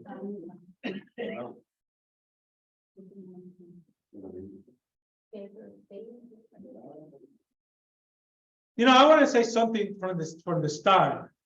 When you guys become deacons, Son 4 o 5. I don't know how many there were here. Okay. No. It should be one that says petición para un decreto de nulidad formal. The one that says Declaración de Principios del Tribunal Matrimonial. That's 2. Ligament petition 3. Favor of the faith petition 4. Instruction for lack of form 5. And Pauline privilege 6. So there are 6 different ones that we just passed. Okay, you should have 6 different forms. Yeah, thanks.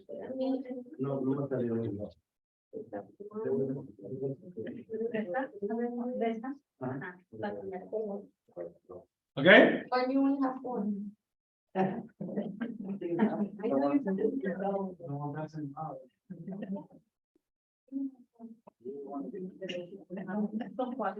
okay, Lleno un cuadro. 6, there's 6 that we just passed around now. 6 different ones. Okay, everybody sit down.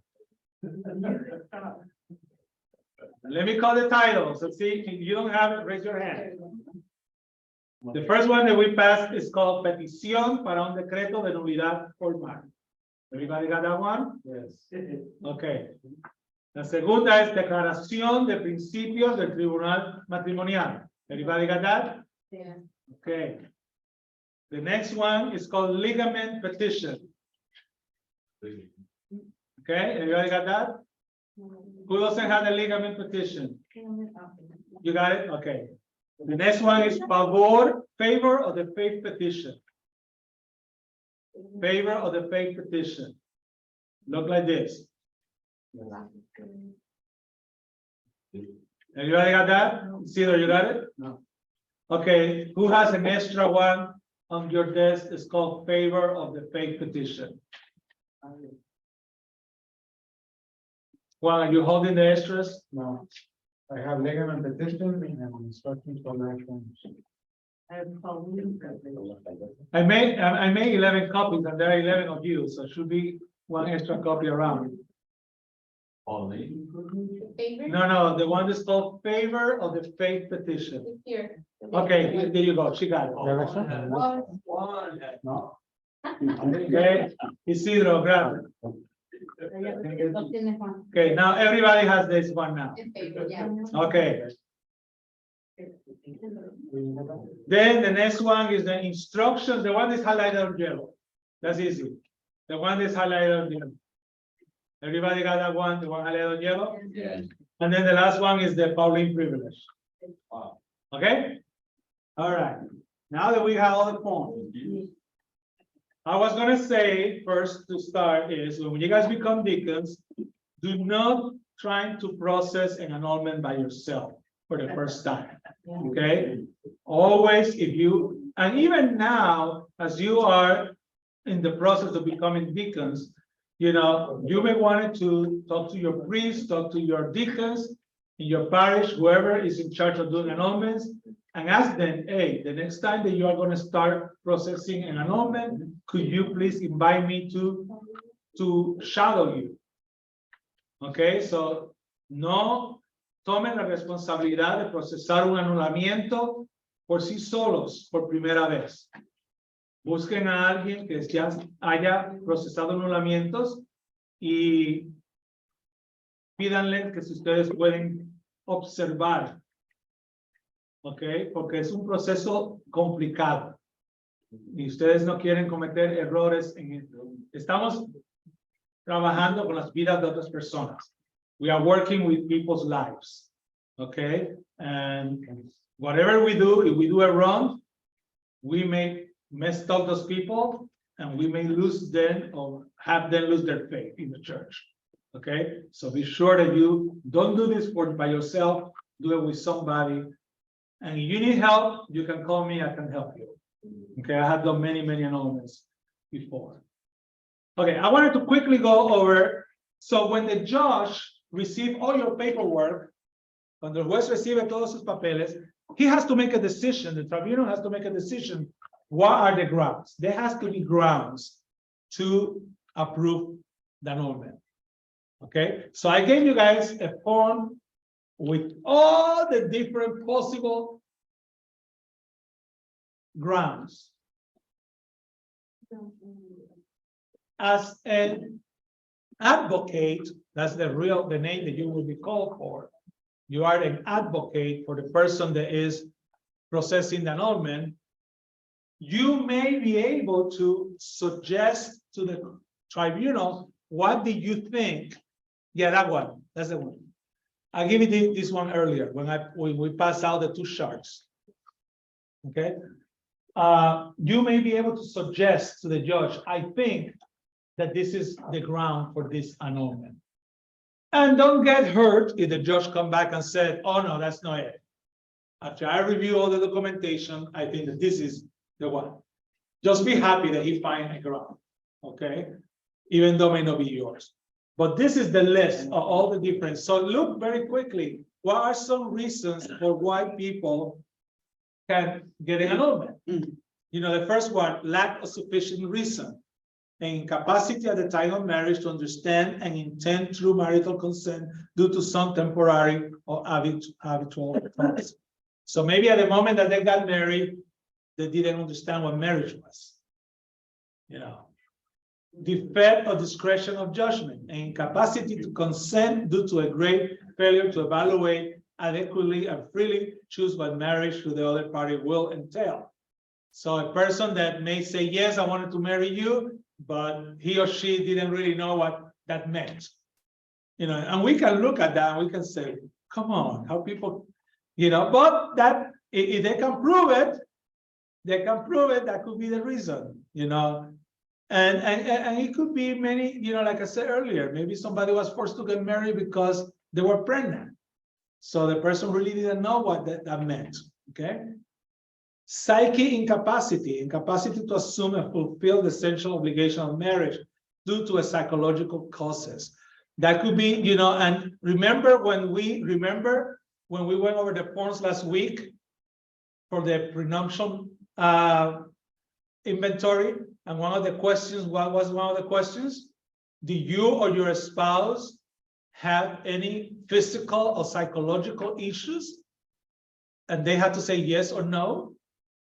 And if they say no, and then they come back and says, oh yeah, when I was marrying this person, mentally I was wrong. But when you fill out the form, that's how the court is going to do. The court is going to go and look at the forms and says, well, you say no. Now, if the person answered yes, that they have psychological issues, and they allow them to get married, then they can go back and says, oh, okay, at the time of marriage, he has psychological issues, and we allowed them to get married, and now they got divorced because of that. So you see how the documents that you prepare before the marriage are so important, because the court can go back and research and find out how these things may be connected. Ignorance of marriage. People don't understand that marriage is a permanent thing. You know, they get involved into marriage to see, let's see if this works. And if it doesn't work, we can get divorced, you know. Error about the identity of the person married, that could happen. What it means is, I married you, and I told you that was Peter, but then after I married, you find out that I wasn't Peter. My real name is Carlos, and I lied to you. So you didn't marry Peter, you married Carlos. So that's an error. You know, people hide their identity. Sometimes they do it because they may be married in another country. You know, and that's how you end up having people, and you see on TV, on documentaries, where this man has 3 marriages, one in Spain, one in Canada, one in Mexico, and then all 3 married with different names. So that could be an error of person. Error of quality. Error about equality to the other party that was directly and principally intended. Deception with malice, deliberate deception about some quality in the other party. You know, I got married to you with lies, basically, that's what it is, you know, and I did it because I wanted to cause damage to you. You know, I told you that I was a millionaire and I don't have a penny in my pocket. Well, I did it because I wanted to cause you hurt. About fidelity, an error at the time of marriage in the party understanding of fidelity. You know, I thought that I can marry you, but at the same time I can keep my other girlfriend, you know. About perpetuity, you know, marriage is for until death apart. Sacramental dignity and error at the time of marriage and the prior understanding of marriage as a sacrament instituted by Christ. Simulation, a positive out of the will at the time of marriage to exclude marriage itself with externally consenting to marriage. So again, I don't want to go over all of this. You guys can read, but this is all the different ones, you know. On the other side, the one about children, you know, I married you. I told you, yes, we're going to have children. And then after we got married and the honeymoon, I tell you, guess what? I want no children. Don't expect to have children with me. But that's a lie. You know, we got married because you promised that we're going to have children. Okay, etc., etc., etc. So here are the reasons that a marriage can be grounds for nullity. Now, other forms that I gave you, let's look at the Declaración de Principios del Tribunal Matrimonial. So, this is to give you an idea of what, if this is a formal annulment, okay? Look at the second page, the title, Cuestionario, Caso Formal de Nulidad. Look at what I told you earlier, all the questions the person has to answer. You know, it starts from the dating time. Okay, I see you guys looking for the document. It's the one that's called Declaración de Principios del Tribunal Matrimonial. Declaración de Principios del Tribunal Matrimonial. Everybody there? Yeah. Yes. Right there, I think that's the one. Okay, so este es el anulamiento formal. Okay, ese es el que yo les he dicho a ustedes que son montones de páginas. Y ese es el que yo les dije anteriormente de que la pareja o la persona que está sometiendo el anulamiento tiene que pasar por todas las memorias desde el principio, desde que se conocieron hasta que se divorciaron. Okay, so this is the formal one. This is the one I mentioned to you earlier, that the person has to go through the whole memory lane to go all the way back and look at the questions. It starts from the beginning, the antecedentes, you know, all the questions from the beginning. And then they start asking questions about their family. And some people, when they see this, immediately they say, forget about it. I don't want to do this. Because they don't want it to spell out the beans. They don't want it to say, you know, because they're going to ask you all those questions, you know. Describe your family. Describe how did you grow up? Did you grow up in a family where your parents has a good relationship or not? Some people don't want to get into that. But if you want to get your annulment, guess what? You have to. You know, describe your religious education. Describe how your religion practice was. Then you get into the time of you were boyfriend and girlfriend. And then you need to start sharing about how your dating time was. You know, did you guys got a good relationship? Did you guys used to go out frequently? You know, how did you how the engagement happens? What moved the person to ask you to get married? What was the answer from your parents when you told them I wanted to get married? You know, those kinds of questions. And then what I tell the people is you have to be honest. Because if you start lying in your answers, that's not going to help. If your parents didn't like your boyfriend and told you, I don't want you to get married, say it. Because that may be probably something the judge will look at. You know, your parents already saw something wrong and you didn't listen.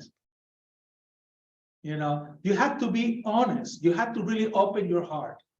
Again, we're running out of time, so you can look at all these questions. Then after that, you have to talk about your marriage. How was your marriage? And that's the longest part because They're going to ask you, did you have alcohol problems? Did you have drugs problems? Did you have abuse problem? You know, so you have to answer. Then you have to ask about the separation. How long you guys got separated? Did you try to look for marriage counseling? And then if they say yes, then you need to use the counselor as one of their witnesses. And you have to contact the counselor and get the counselor to provide information. Because the counselor may come back and says, you know what, I tried to work with them. It was no way these people will get reconciled. Or they did not want to get reconciled. So my counseling was a waste of time. You know, so you have to get that, because that will become a witness. Then at the end, you always got the opportunity for them to say whatever else they wanted to say that may help their case. So when they answer, how many questions are all together? 23 questions. You know, and they even says at the beginning, they can answer this. What normally I tell them is, do this on your computer. Type the questions and start answering. And save it every time that you stop. Don't do all 23 at one stop. You know, take a break, save it. And then I ask them, you want me to help you? Send me your questionnaire. Let me look at it. And I can tell, you know, hey, you are not being completely honest in here. You share with me some things that you are not putting on paper. And I think you need to put those things on paper because it may look favorable in your cause. So that's why you become the advocate. You're working with them, helping them. Okay. Then you have other forms that they need to fill out. La lista de petición canónico para el juicio formal. Okay. And they talk to their and that's this form.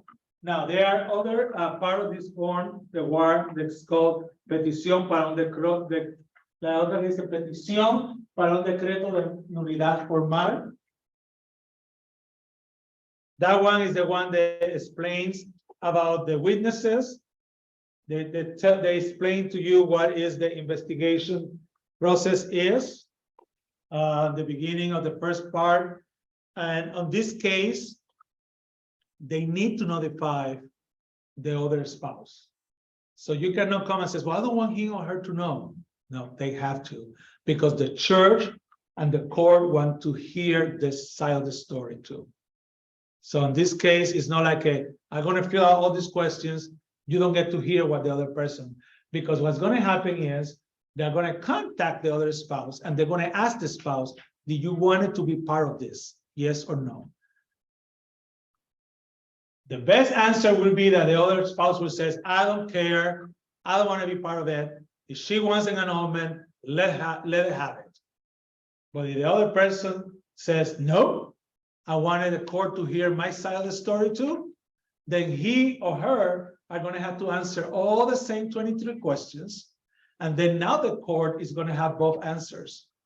And the court is going to read both and see how that connects and who's saying what. And then there the court can call them for appointments and meetings and go over the documentation. Says, okay, well, she said this, you're saying this. And not only that, after all the documentation is done, let's say that I said, I don't want to be part of it. The court still can call you and you have the right to read what the other person wrote. So you have to be really honest, because I can read what my spouse wrote and my spouse can read what I wrote. I have that right. And I can go back and tell the judge, you know what she wrote, that's all wrong. But then now it will be on me to prove it. Question. Sorry, Juan. Yeah. How long does it take generally? This process, what we normally say to people can take as a minimum 6 months, can take years. What's the longest one you've known? Sorry. 3 years. I did one that took 3 years. But one of the problems was because of witnesses. Because that's the other piece. For this, they need to get witnesses. On the page 3, they told they had to, what is it? It's one form, I don't see it in here, that they have to submit witnesses. And, oh yeah, the last page, they need to submit witnesses. And this is what happens. The court is going to send those witnesses a letter with another questionnaire. So your witnesses have to also answer a bunch of questions. Now, this is what happened. I normally tell the person, call the people that you choose as a witness and let them know that you ask them to be your witnesses. And ask them if they feel comfortable being witnesses. Because if they don't want it to be a witness, because many cases, the person are friends still with your ex-spouse, and they feel like, hey, I don't want it to get in between you guys. That's your problem. They're still my friend. You are my friend. Don't ask me to be a witness.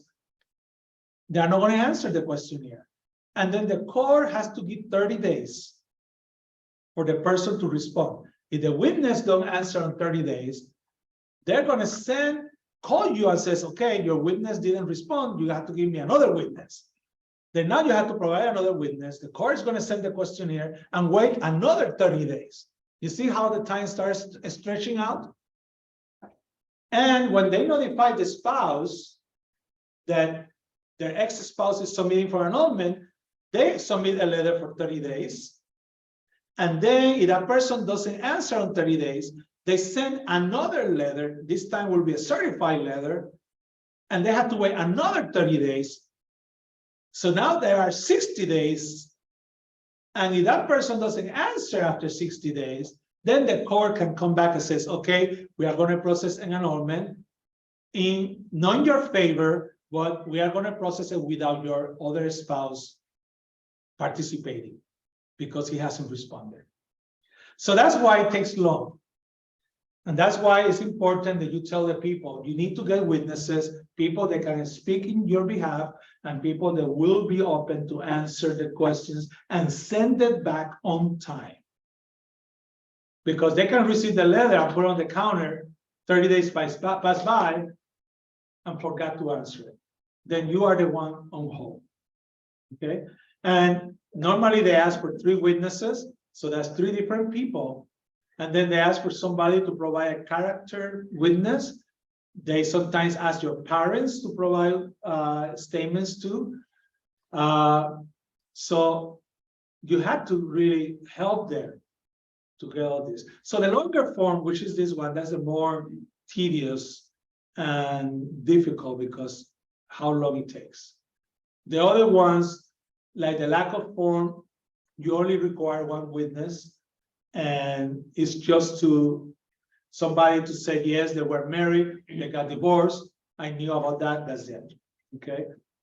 And most of the other forms, you can look at them. We're not going to go over all of them. Maybe next class, we can, if you want to, we can go to some of them on next week.